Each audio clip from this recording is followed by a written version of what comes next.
ಛಂದೋಭ್ಯೋಧ್ಯಮೃತಾತ್ ಸಂಬಭೂವ ಸಮೇಂದ್ರೋ ಮೇಧಯಾ ಸ್ಪೃಣೋತು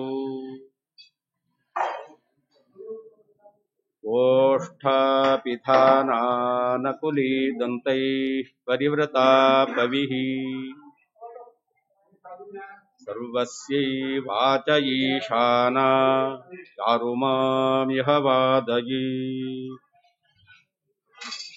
ಯೋऽन्तಃ ಪ್ರವಿಶ್ಯ ಮಮ ವಾಚಮಿಮಾಂ ಪ್ರಸುಪ್ತಾಂ ಸಂಜೀವಯತ್ಯಖಿಲಶಕ್ತಿಧರಸ್ವಧಾಮ್ನಾ ಅನ್ಯಾಂಶ್ಚ ಹಸ್ತಚರಣಶ್ರವಣತ್ವಗಾದೀನ್ ಪ್ರಾಣಾನ್ನಮೋ ಭಗವತೆ ಪುರುಷಾಯ ತುಭ್ಯಂ ಯಸ್ಮಾತ್ ಬ್ರಹ್ಮೇಂದ್ರ ರುದ್ರಾದಿದೇವತಾನಾಂ ಶ್ರೇಯೋಪಿ ಚ ಜ್ಞಾನಸ್ಫೂರ್ತಿಃ ಸದಾ ತಸ್ಮೈ ಹರಯೇ ಗುರವೇ ನಮಃ. ಸರ್ವಮಂಗಲಮಾಂಗಲ್ಯೇ ಶಿವೆ ಸರ್ವಾರ್ಥಸಾಧಿಕೆ ಶರಣ್ಯೇ ತ್ರ್ಯಂಬಕೆ ದೇವಿ ನಾರಾಯಣಿ ನಮೋಸ್ತುತೆ. ಮನೋಜವಂ ಮಾರುತತುಲ್ಯವೇಗಂ ಜಿತೇಂದ್ರಿಯಂ ಬುದ್ಧಿಮತಾಂ ವರಿಷ್ಠಂ ವಾತಾತ್ಮಜಂ ವಾನರಯೂಥಮುಖ್ಯಂ ಶ್ರೀರಾಮದೂತಂ ಶಿರಸಾ ನಮಾಮಿ. ಬುದ್ಧಿರ್ಬಲಂ ಯಶೋಧೈರ್ಯಂ ನಿರ್ಭಯತ್ವಂ ಅರೋಗತಾ ಅಜಾಡ್ಯಂ ವಾಕ್ಪಟುತ್ವಂ ಚ ಹನುಮಸ್ಮರಣಾತ್ ಭವೇತ್. ಲಸತು ಶ್ರೀಮದಾನಂದತೀರ್ಥೇಂದುರ್ನೋ ಹೃದಂಬರೆ ಯದ್ವಚಶ್ಚಂದ್ರಿಕಾ ಸ್ವಾಂತ ಸಂತಾಪಂ ವಿನಿಕೃಂತತಿ. ಭವತಿ ಯದನುಭಾವಾದೇಡಮುಕೋಪಿ ವಾಗ್ಮೀ ಜಡಮತಿರಪಿ ಜಂತುರ್ಜಾಯತೆ ಪ್ರಾಜ್ಞಮೌಲಿಃ. ಸಕಲವಚನಚೇತೋ ದೇವತಾ ಭಾರತೀ ಸಾ ಮಮ ವಚಸಿ ನಿಧತ್ತಾಂ ಸನ್ನಿಧಿಂ ಮಾನಸೇ ಚ. ಆಪಾದಮೌಲಿಪರ್ಯಂತಂ ಗುರುಣಾಂ ಆಕೃತಿಂ ಸ್ಮರೇತ್ ತೇನ ವಿಘ್ನಾಃ ಪ್ರಣಶ್ಯಂತಿ ಸಿದ್ಧ್ಯಂತಿ ಚ ಮನೋರಥಾಃ. ಚಿತ್ರೈಃ ಪದೈಶ್ಚ ಗಂಭೀರೈರ್ವಾಕ್ಯೈರ್ಮಾನೇರಖಂಡಿತೈಃ ಗುರುಭಾವಂ ವ್ಯಂಜಯಂತಿ ಭಾತಿ ಶ್ರೀ ಜಯತೀರ್ಥವಾಕ್. ಅರ್ಥಿಕಲ್ಪಿತಕಲ್ಪೋऽಯಂ ಪ್ರತ್ಯರ್ಥಿಗಜಕೇಸರಿ ವ್ಯಾಸತೀರ್ಥಗುರುರ್ಭೂಯಾದಸ್ಮದಿಷ್ಟಾರ್ಥಸಿದ್ಧಯೇ. ತಪೋ ವಿದ್ಯಾ ವಿರಕ್ತ್ಯಾದಿ ಸದ್ಗುಣೌಘಾಕರಾನಹಂ ವಾದಿರಾಜಗುರೂನ್ ವಂದೇ ಹಯಗ್ರೀವಪದಾಶ್ರಯಾನ್. ದುರ್ವಾದಿಧ್ವಾಂತರವಯೇ ವೈಷ್ಣವೇಂದೀವರೇಂದವೇ ಶ್ರೀರಾಘವೇಂದ್ರ ಗುರವೇ ನಮೋತ್ಯಂತದಯಾಲವೇ. ಅನವದ್ಯಾತ್ಮಚಾರಿತ್ರ್ಯಂ ವಾದಿಖದ್ಯೋತಭಾಸ್ಕರಂ ವಿದ್ಯಾಮಾನ್ಯಗುರುಂ ವಂದೇ ವಿದ್ಯಾವಿದ್ಯೋತಭಾಸ್ವರಂ. ಜ್ಞಾನ ಸದ್ಭಕ್ತಿ ವೈರಾಗ್ಯ ಲಕ್ಷ್ಮೀಭಿಃ ಪರಿರಂಭಿತಃ ವಿಶ್ವೇಶೋ ಹೃದಯೇ ಸ್ಥಿತ್ವಾ ವಾಗ್ವ್ಯಾಪಾರಂ ಕರೋತು ಮೇ. ತಪಸ್ವಾಧ್ಯಾಯ ಶುಶ್ರೂಷಾ ಕೃಷ್ಣಪೂಜಾರತಂ ಮುನಿಂ ವಿಶ್ವೇಶಮಿಷ್ಟದಂ ವಂದೇ ಪರಿವ್ರಾಟ್ ಚಕ್ರವರ್ತಿನಂ. ಶ್ರೀ ಗುರುಭ್ಯೋ ನಮಃ. ಹರಿ ಓಂ. ಹಯಗ್ರೀವ ಹಯಗ್ರೀವ ಹಯಗ್ರೀವೇತಿ ಯೋ ವದೇತ್ ತಸ್ಯ ನಿಸ್ಸರತೆ ವಾಣೀ ಜಹ್ನು ಕನ್ಯಾ ಪ್ರವಾಹವತ್. ನಾರಾಯಣಂ ನಮಸ್ಕೃತ್ಯ ನರಂ ಚೈವ ನರೋತ್ತಮಂ ದೇವೀಂ ಸರಸ್ವತೀಂ ವ್ಯಾಸಂ ತತೋ ಜಯಮುದೀರಯೇ. ಸ್ವಸ್ತ್ಯಸ್ತು ಸಮಸ್ತಜಗತಾಂ ಅಶೇಷ ಸನ್ಮಂಗಲಾನಿ ಭವಂತು. ಪರಮ ಪವಿತ್ರವಾದಂತಹ ಈ ದಿವಸ ಕರ್ನಾಟಕ ಸಿಂಹಾಸನಾಧೀಶ್ವರರಾಗಿ ವ್ಯಾಸತೀರ್ಥರು ವ್ಯಾಸರಾಜರಾಗಿ ನಮ್ಮೆಲ್ಲರಿಂದ ಆರಾಧಿಸಲ್ಪಡುವ ಮಹಾಜ್ಞಾನಿಗಳ ಆರಾಧನೆ ಅಂತಂದ್ರೆ ಸಂಸ್ಕೃತದಲ್ಲಿ ರಾಧನ ಅಂದ್ರೆ ಸಾಧನೆ ಅಂತ ಅರ್ಥ. ಆರಾಧನೆ ಅಂತಂದ್ರೆ ಚೆನ್ನಾಗಿ ಸಾಧನೆ ಅಂತ ಅರ್ಥ. ಇವತ್ತು ಯಾರು ವ್ಯಾಸತೀರ್ಥರ ಆರಾಧನೆಯಲ್ಲಿ ಪಾಲ್ಗೊಂಡಿದ್ದಾರೋ ದಿವಸ ಸ್ವಲ್ಪ ಸ್ವಲ್ಪ ಸಾಧನೆ ಮಾಡ್ತಾನೆ ಇರ್ತಾರೆ. ಅಂಥವರಿಗೇನೆ ಇಂಥ ದಿವಸ ಇನ್ನು ಜಾಸ್ತಿ ಸಾಧನೆ ಮಾಡೋಣ ಅಂತ ಮನಸ್ಸು ಬರುತ್ತೆ. ದಿವಸ ಲೌಕಿಕವಾದಂತಹ ವಿಚಾರದಲ್ಲೇ ಮುಳುಗಿ ಹೋದವರಿಗೆ ವ್ಯಾಸರಾಜರ ಆರಾಧನೆ ಆದರೇನು, ವಾದಿರಾಜರ ಆರಾಧನೆ ಏನು, ಅಥವಾ ಕೃಷ್ಣ ಜಯಂತಿ ಏನು, ಮಧ್ವ ಜಯಂತಿ ಏನು, ಮಧ್ವನವಮಿ ಏನು, ಎಲ್ಲಾ ದಿವಸವೂ ಕೂಡ ಅವರು ಬಾಹ್ಯ ಪ್ರಪಂಚದಲ್ಲಿಯೇ ಮುಳುಗಿರ್ತಾರೆ. ಅದರ ಮಹತ್ವವನ್ನು ತಿಳಿದುಕೊಳ್ಳದೇನೆ ಆಚರಣೆಯಲ್ಲಿ ತಮ್ಮನ್ನು ತೊಡಗಿಸಿಕೊಳ್ಳೋದಿಲ್ಲ. ಯಾರು ಇಂತಹ ವಿಶೇಷ ದಿನಗಳಲ್ಲಿ ಸಾಧನೆಯಲ್ಲಿ ತಮ್ಮನ್ನು ತೊಡಗಿಸ್ಕೊಳ್ತಾರೋ ಅವರು ಸ್ವಲ್ಪ ಸ್ವಲ್ಪ ಸಾಧನೆ ಮಾಡ್ತಾನೆ ಇರ್ತಾರೆ. ಅಂತಹ ಸಾಧನೆ ಮಾಡುವವರು ಈ ಮಹನೀಯರ ಆರಾಧನಾ ಎಂಬುವಂತಹ ದಿವಸ ಅಂದ್ರೆ ಬಹಳ ಅಂತ ಅರ್ಥ. ರಾಧನಾ ಅಂದ್ರೆ ಸಾಧನೆ ಮಾಡ್ತಾರೆ ಅಂತ. ಆದ್ರಿಂದ ಇದನ್ನು ಆರಾಧನಾ ಅಂತ ಕರೀತಾರೆ. ಯಾವ ಜೀವಿಗಳ ಸಾಧಕರ ಸಾಧನೆ ಎಂಬತಕ್ಕಂಥದ್ದು ವಿಶೇಷವಾಗಿ ನಡೀತಾ ಇದೆಯೋ, ಅದಕ್ಕೆ ಒಂದು ನಿಮಿತ್ತ ಇದೆಯೋ, ಅದನ್ನು ಆರಾಧನೆ ಅಂತ ಕರೀತಾರೆ. ಆರಾಧನೆಯ ದಿವಸ ಜ್ಞಾನಿಗಳು ಅವರು ಕಣ್ಣು ತೆರೆದಿರ್ತಾರಂತೆ, ಬಹಿರ್ಮುಖರಾಗಿರ್ತಾರಂತೆ. ನಾವು ಇವತ್ತು ಎಚ್ಚೆತ್ತುಕೊಂಡಿದ್ದೇವೆ. ವ್ಯಾಸರಾಜರ ಆರಾಧನೆಗೆ ನಾವು ಭಾಗವಹಿಸಿ ಸ್ವಲ್ಪ ಪುಣ್ಯವನ್ನು ನಾವು ಸಂಗ್ರಹ ಮಾಡಿಕೊಳ್ಳೋಣ ಅಂತ. ಹಾಗಾದ್ರೆ ನಮ್ಮ ಕಣ್ಣು ತೆರೀತು.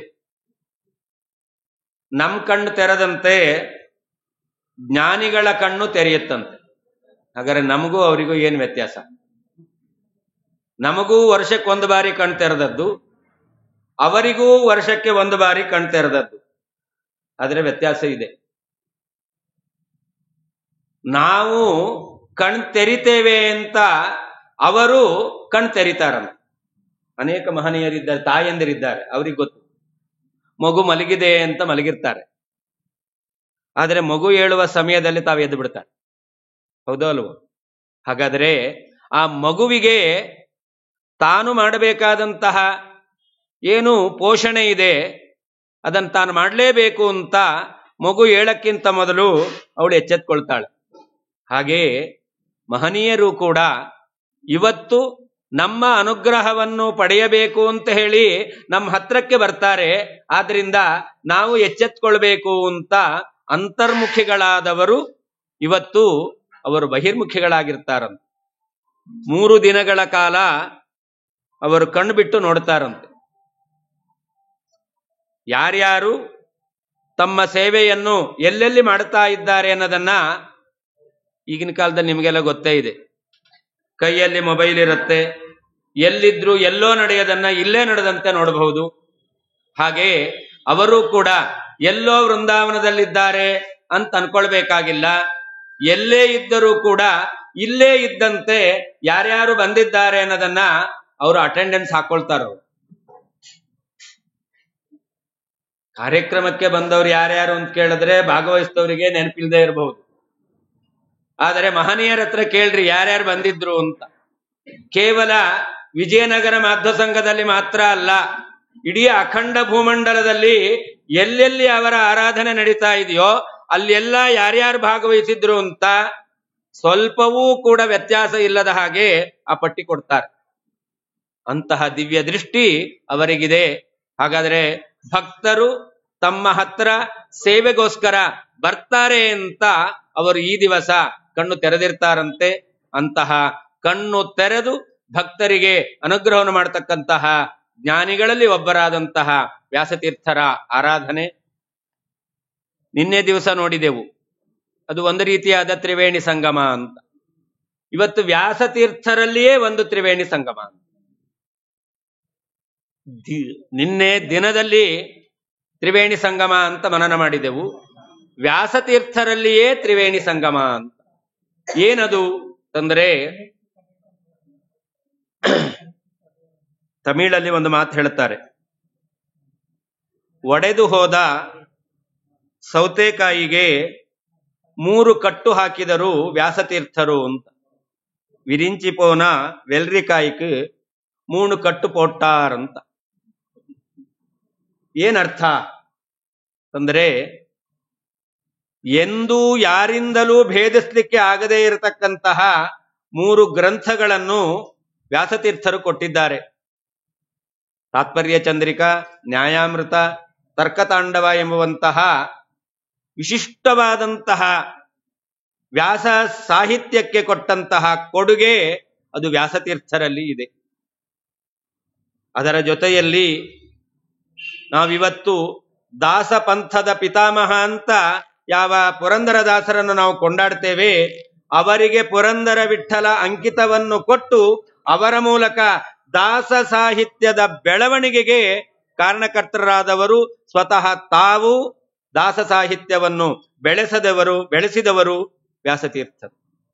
ಹೀಗೆ ವ್ಯಾಸ ಸಾಹಿತ್ಯದ ಸ್ಥಿರವಾದಂತಹ ಉಳಿವಿಕೆಗೆ, ದಾಸ ಸಾಹಿತ್ಯದ ಉಗಮಕ್ಕೆ, ಸ್ಥಿರವಾಗಿ ಉಳಿಲಿಕ್ಕೆ ಕಾರಣರಾದವರು ಹೇಗೋ ಹಾಗೆ ಇಡೀ ಕರ್ನಾಟಕ ಇವತ್ತು ವ್ಯಾಸತೀರ್ಥರಿಂದ ಅದು ಆಳ್ವಿಕೆಗೆ ಒಳಗಾದಂತಹ ಸಿಂಹಾಸನ ಎಂಬುದಾಗಿ ಪಾಮರರಿಗೂ ಸಾಮಾನ್ಯ ಜನರಿಗೂ ಕೂಡ ವ್ಯಾಸತೀರ್ಥರ ಮಹಿಮೆ ಏನು ಅನ್ನೋದನ್ನ ಅವರು ತಿಳಿಸಿಕೊಟ್ಟಿದ್ದಾರೆ. ಹೀಗೆ ದಾಸ ಸಾಹಿತ್ಯದ, ವ್ಯಾಸ ಸಾಹಿತ್ಯದ ಮತ್ತು ಕರ್ನಾಟಕ ಸಿಂಹಾಸನದ ಉಳಿವಿಕೆಗಾಗಿ ಸ್ಥಿರವಾಗಿ ಅದು ಅಚ್ಚಳಿಯದೆ ಉಳಿಬೇಕು ಅಂತ ಹೇಳಿ ತಮ್ಮ ತೇಜಸ್ಸನ್ನು, ವರ್ಚಸ್ಸನ್ನು, ವ್ಯಕ್ತಿತ್ವವನ್ನು ತೋರ್ಪಡಿಸಿದವರು ವ್ಯಾಸತೀರ್ಥರು. ಅಂತಹ ಮಹನೀಯರ ಆರಾಧನೆ, ಅವರ ಹುಟ್ಟೇ ವಿಚಿತ್ರ. ಅವರ ತಂದೆ ತಾಯಿಗಳನ್ನು 2 ಹೆಸರಿನಲ್ಲಿ ಕರೀತಾರೆ. ವ್ಯಾಸತೀರ್ಥರ ಚರಿತ್ರೆಯ ಬಗ್ಗೆ ನಾವೆಲ್ಲ ಹೆಮ್ಮೆ ಪಡಬೇಕು. ಯಾಕೆ ಅಂತಂದ್ರೆ, ನಮ್ಮ ಪರಂಪರೆಯಲ್ಲಿ ಬಂದಂತಹ ಮಹನೀಯರ ಚರಿತ್ರೆಯನ್ನು ನಾವು ಕಾಣ್ತೇವೆ. ಶ್ರೀಮದ್ ಆಚಾರ್ಯರ ಚರಿತ್ರೆ, ಸುಮಧ್ವ ವಿಜಯ, ಟೀಕಾಕೃತ್ಪಾದರ ಜಯತೀರ್ಥ ವಿಜಯ, ಹೀಗೆ ಒಬ್ಬೊಬ್ಬ ಮಹನೀಯರ ವ್ಯಕ್ತಿತ್ವವನ್ನು, ಅವರು ತೋರಿರುವಂತಹ ವಿಶೇಷವಾದಂತಹ ಸಾಮರ್ಥ್ಯವನ್ನು, ಭಗವಂತನ ಅನುಗ್ರಹಕ್ಕೆ ಪಾತ್ರರಾಗುವಂತಹ ವಿಷಯಗಳನ್ನು, ಸಾರಸ್ವತ ಪ್ರಪಂಚದ ಸೇವೆಯನ್ನು ಅದೆಲ್ಲ ತಿಳಿಸಿಕೊಡುತ್ತೆ. ಆದರೆ ವ್ಯಾಸತೀರ್ಥರ ಚರಿತ್ರೆಯನ್ನು ನಾವು ಕಾಣುತ್ತೇವೆ ಅಂತಂದ್ರೆ, ಮಾಧ್ವ ಪರಂಪರೆಯಲ್ಲಿ ಬಾರದೇ ಇರುವಂತಹ ಒಬ್ಬ ಕವಿ ವ್ಯಾಸತೀರ್ಥರ ವ್ಯಾಸಯೋಗಿ ಚರಿತ ಎಂಬತಕ್ಕಂತಹ ಒಂದು ಕೃತಿಯನ್ನು ರಚನೆ ಮಾಡಿದ್ದಾನೆ. ವ್ಯಾಸತೀರ್ಥರ ವ್ಯಕ್ತಿತ್ವ ಹೇಗಿತ್ತು ಅನ್ನೋದಕ್ಕೆ ಇದು ಕನ್ನಡಿ. ನಾವು ನಮ್ಮ ಮಕ್ಕಳನ್ನ ಹೊಗಳ್ಕೊಳ್ತೇವೆ. ನಮ್ಮ ಮಕ್ಕಳನ್ನ ಯಾರು ಹೊಗಳಬೇಕು? ನಾವೇ ಹೊಗಳಬೇಕು ಅಂತ. ಆದರೆ ನಮ್ಮ ಮಕ್ಕಳನ್ನ ನಮಗಾಗದೇ ಇದ್ದವರು ಕೂಡ ಹೊಗಳ್ತಾರೆ ಅಂತಂದ್ರೆ, ಹಾಗಾದ್ರೆ ಆ ಮಗುವಿನಲ್ಲಿ ಅಂತಹ ವಿಶೇಷವಾಗಿರ್ತಕ್ಕಂತಹ ಬುದ್ಧಿವಂತಿಕೆ ಇದೆ ಅಂತ. ಪ್ರಹ್ಲಾದರಾಜರ ಬಗ್ಗೆ ಹೇಳಬೇಕಾದರೆ ಭಾಗವತ ಉಲ್ಲೇಖ ಮಾಡುತ್ತೆ. ಪ್ರಹ್ಲಾದರಾಜರು ಹಿರಣ್ಯಕಶಿಪುವಿನ ಮಗ. ಹಿರಣ್ಯಕಶಿಪು ಸ್ವರ್ಗಲೋಕಕ್ಕೆ ದಾಳಿ ಮಾಡಿದಂತಹ ವ್ಯಕ್ತಿ. ಹಾಗಾದ್ರೆ ದೇವಾನುದೇವತೆಗಳೆಲ್ಲ ಹಿರಣ್ಯಕಶಿಪುವಿನಿಂದ ಹಿಂಸೆಗೆ ಒಳಗಾಗಿದ್ದಾರೆ. ಆದರೆ ದೇವಾನುದೇವತೆಗಳೇನಾದ್ರೂ ಸಭೆ ಮಾಡಿದ್ರೆ ಅಲ್ಲಿ ಪ್ರಹ್ಲಾದರಾಜರ ಕೀರ್ತಿಯನ್ನು ವರ್ಣನೆ ಮಾಡ್ತಿದ್ರು. ಹಾಗಾದರೆ ಯಾವ ಹಿರಣ್ಯಕಶಿಪುವಿನಿಂದ ಪೀಡೆಗೆ ಒಳಗಾಗಿದ್ರೋ ಆ ದೇವತೆಗಳು ಕೂಡ ಪ್ರಹ್ಲಾದರಾಜರ ಗುಣವನ್ನು ಗಾನ ಮಾಡ್ತಾ ಇದ್ರು ಅಂತಂದ್ರೆ ಪ್ರಹ್ಲಾದರಾಜರಲ್ಲಿ ಅಂತಹ ಗುಣ ಅದು ನಿಶ್ಚಯವಾಗಿ ಇತ್ತು ಅಂತ. ಹಾಗೆ ವ್ಯಾಸತೀರ್ಥರ ಮಹಿಮೆ ಅದನ್ನು ನಾವು ಕಾಣ್ತೇವೆ ಅಂತಂದ್ರೆ, ಯಾರು ಸಿದ್ಧಾಂತದ ರೀತಿಯಲ್ಲಿ ನಮಗೆ ಅತ್ಯಂತ ವಿರುದ್ಧ ಸಿದ್ಧಾಂತವನ್ನು ಅವಲಂಬಿಸಿಕೊಂಡು ಬರ್ತಾರೋ ಅಂತಹ ಪಂಥದಲ್ಲಿ ಬಂದಂತಹ ಒಬ್ಬ ವ್ಯಕ್ತಿ ಸೋಮನಾಥ ಕವಿ ಅಂತ. ಅವರ ವಂಶವೇ ಒಂದು ರೀತಿಯಲ್ಲಿ ಆ ಕವಿ ವಂಶ ಅಂತ.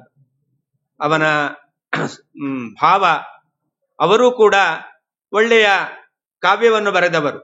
ಚಂಪು ರಾಮಾಯಣ ಅಂತ ಅದನ್ನು ಬರೆದವನ ಅನಂತ ಭಟ್ಟ ಅಂತ, ಅವನ ಸೋದರಳಿಯ ಈ ಸೋಮನಾಥ ಯೋಗಿ ಅಂತ ಹೇಳ್ತಾರೆ. ಅಂತೂ ಅವರೆಲ್ಲರೂ ಕೂಡ ಅದ್ವೈತ ಸಿದ್ಧಾಂತವನ್ನು ತಮ್ಮ ಉಸಿರು ಅಂತ ಅಂದುಕೊಂಡು ಬದುಕಿದವರವರು. ಆದರೆ ಅಂತಹ ವ್ಯಕ್ತಿ ವ್ಯಾಸತೀರ್ಥರ ಚರಿತ್ರೆಯನ್ನು ಕೇವಲ ಚರಿತ್ರೆ ಮಾತ್ರ ಅಲ್ಲ, ವ್ಯಾಸತೀರ್ಥರ ವೈಶಿಷ್ಟ್ಯ ಏನು ಅನ್ನೋದನ್ನ ಮುಕ್ತ ಕಂಠದಿಂದ ವರ್ಣನೆ ಮಾಡಿದ್ದಾರೆ ಅಂತಂದ್ರೆ ನಾವೆಲ್ಲ ಹೆಮ್ಮೆ ಪಡಬೇಕು ಬೇಡವು. ವ್ಯಾಸತೀರ್ಥರ ಆ ಮಹಿಮೆ ಎಂತಹದ್ದು ಅನ್ನೋದನ್ನ ನಾವು ಸ್ಪಷ್ಟವಾಗಿ ಅರ್ಥ ಮಾಡಿಕೊಳ್ಳಿಕ್ಕೆ ಸಾಧ್ಯ. ಅಂತಹ ವ್ಯಕ್ತಿ ಹೇಳ್ತಾನೆ, ವ್ಯಾಸತೀರ್ಥರ ಜನ್ಮ ಹೇಗಾಯಿತು? ಆ ಜನ್ಮವೇ ವಿಚಿತ್ರ. ಅವರ ತಂದೆ ತಾಯಿಗಳಿಗೆ 2 ಹೆಸರನ್ನು ನಾವು ಕಾಣ್ತೇವೆ. ಒಂದು ಬಲ್ಲಣ ಸುಮತಿ ಲಕ್ಕಮ್ಮ ಅಥವಾ ಲಕ್ಷ್ಮೀದೇವಿ ಅಂತ ಹೇಳ್ತಾರೆ, ಇನ್ನೊಂದು ರಾಮಾಚಾರ್ಯ ಮತ್ತು ಸರಸ್ವತಿ ಅಂತ 2 ರೀತಿಯಲ್ಲಿ ಹೇಳ್ತಾರೆ. ಅಪ್ಪ ಅಮ್ಮ ಯಾರು ಬೇಕಾರಾಗಿ. ಆದರೆ ಅಂತಹ ತಂದೆ ತಾಯಿಗಳಲ್ಲಿ ಒಂದು ವೈಶಿಷ್ಟ್ಯ ಇದೆ.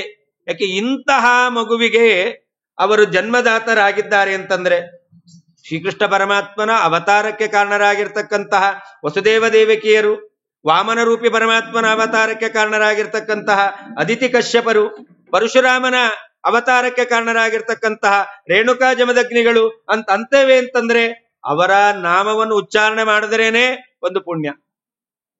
ಅಖಿಲಾಂಡ ಕೋಟಿ ಬ್ರಹ್ಮಾಂಡ ನಾಯಕ ಆ ಪರಮಾತ್ಮ ಭೂಮಿಗೆ ಬರಬೇಕಾದರೆ ಅದಕ್ಕೆ ಅವರು ನಿಮಿತ್ತರಾಗಿದ್ದಾರೆ ಅಂತಂದ್ರೆ ಅವರ ವ್ಯಕ್ತಿತ್ವ ಸಾಧಾರಣವಾದದ್ದೇನು? ಹಾಗೆ ವ್ಯಾಸತೀರ್ಥರಂತಹ ಮಹನೀಯರ ಆವಿರ್ಭಾವಕ್ಕೆ ಕಾರಣರಾಗಿದ್ದಾರೆ ಅಂತಂದ್ರೆ ಅವರೇನು ಸಾಧಾರಣ ವ್ಯಕ್ತಿಗಳಲ್ಲ. ಆ ರಾಮಾಚಾರ್ಯ ದಂಪತಿಗಳಿಗೆ ಸಂತಾನ ಇರಲಿಲ್ಲಂತೆ. ಅವರು ಒಂದು ಬಾರಿ ತೀರ್ಥಯಾತ್ರೆಗೆ ಹೊರಟಿದ್ದಾರೆ. ಹಿಂದಿನ ಕಾಲದಲ್ಲಿ ತೀರ್ಥಯಾತ್ರೆಗೆ ಹೊರಟ್ರೆ ಒಂದೋ ಅವ್ರು ತಿರುಗಿ ಬಂದಿದ್ದಾರೆ ಅಂದ್ರೆ ಬದರಿ ಸಮಾರಾಧನೆ, ಇಲ್ಲ ಅಂದ್ರೆ ಏನು ಅಂತ ನಿಮಗೆ ಅರ್ಥ ಆಯ್ತು. ಹಾಗಾದ್ರೆ ಆ ವಯಸ್ಸಿನಲ್ಲಿಯೇನೆ ಯಾತ್ರೆ ಮಾಡ್ತಾ ಇದ್ರು.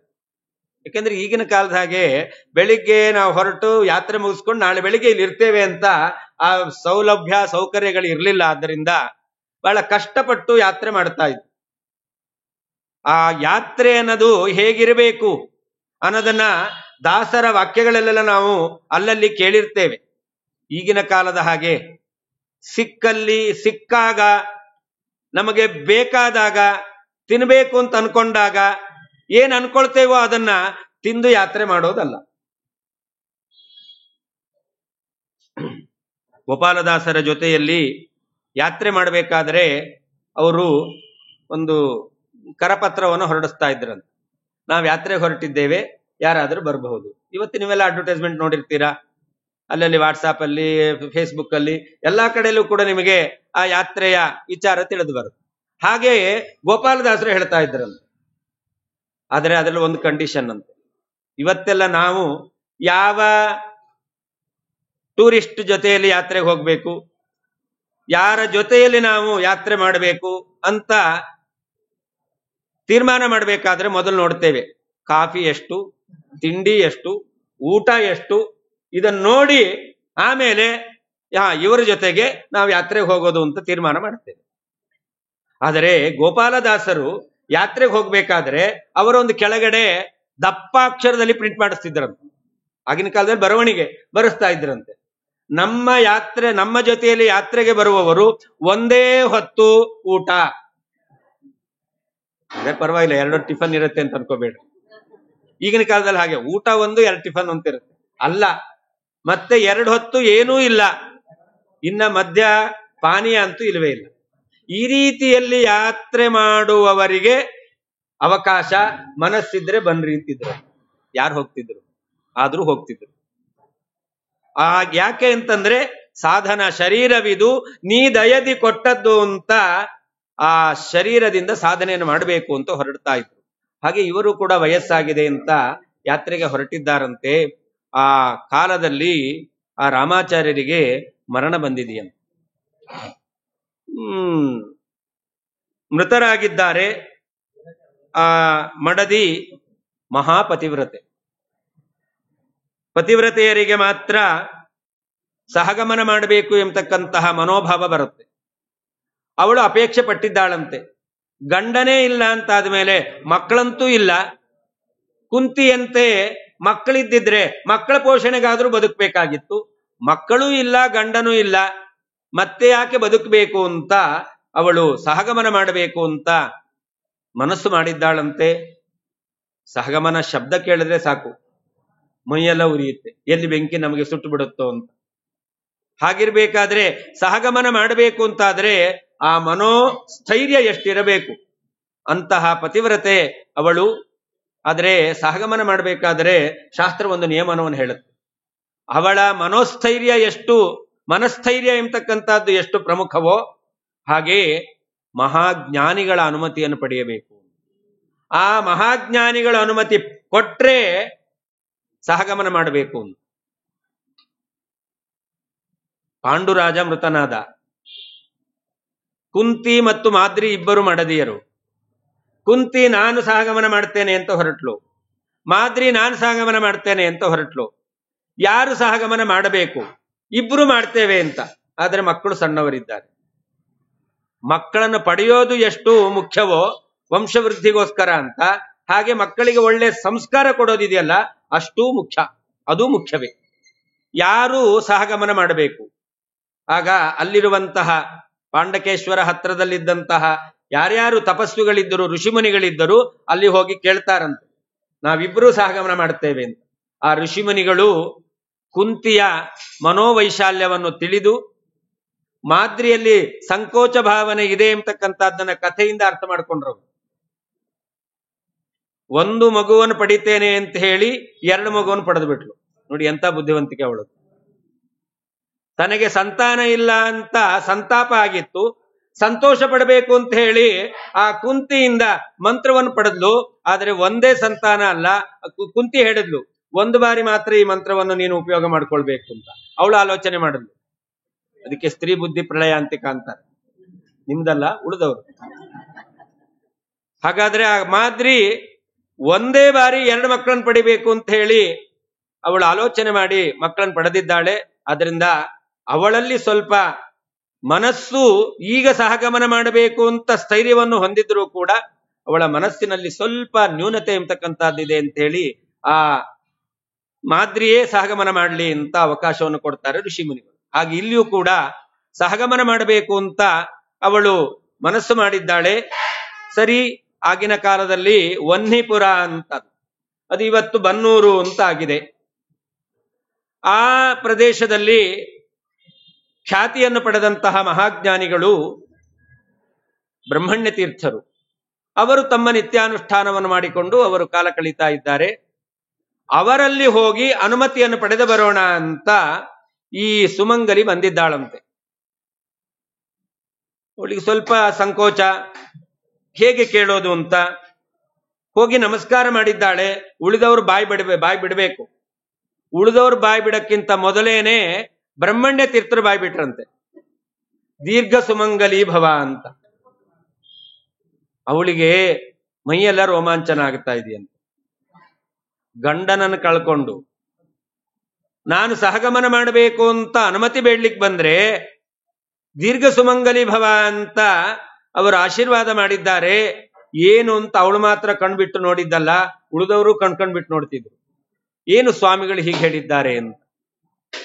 ಅದಕ್ಕೆ ಬ್ರಹ್ಮಣ್ಯ ತೀರ್ಥರು ಹೇಳಿದ್ರಂತೆ, ಇದು ನಾನು ನುಡಿದದ್ದಲ್ಲ, ಮತ್ತೆ ನನ್ನೊಳಗೆ ಯೋಂತಃ ಪ್ರವಿಶ್ಯ ಮಮ ವಾಚ ಮಿಮಾಂ ಪ್ರಸುಪ್ತಾಂ ಸಂಜೀವಯತಿ, ನಮ್ಮೊಳಗೆ ನಿಂತು ಎಲ್ಲರಲ್ಲಿಯೂ ಕೂಡ ನಿಂತು ಅವರವರಾಡುವ ಮಾತನ್ನು ಅವರವರ ಬಾಯಿಂದ ಆಡುವಂತೆ ಮಾಡುವ ಆ ಬದರಿನಾರಾಯಣ ನುಡಿಸಿದ್ದಾನೆ.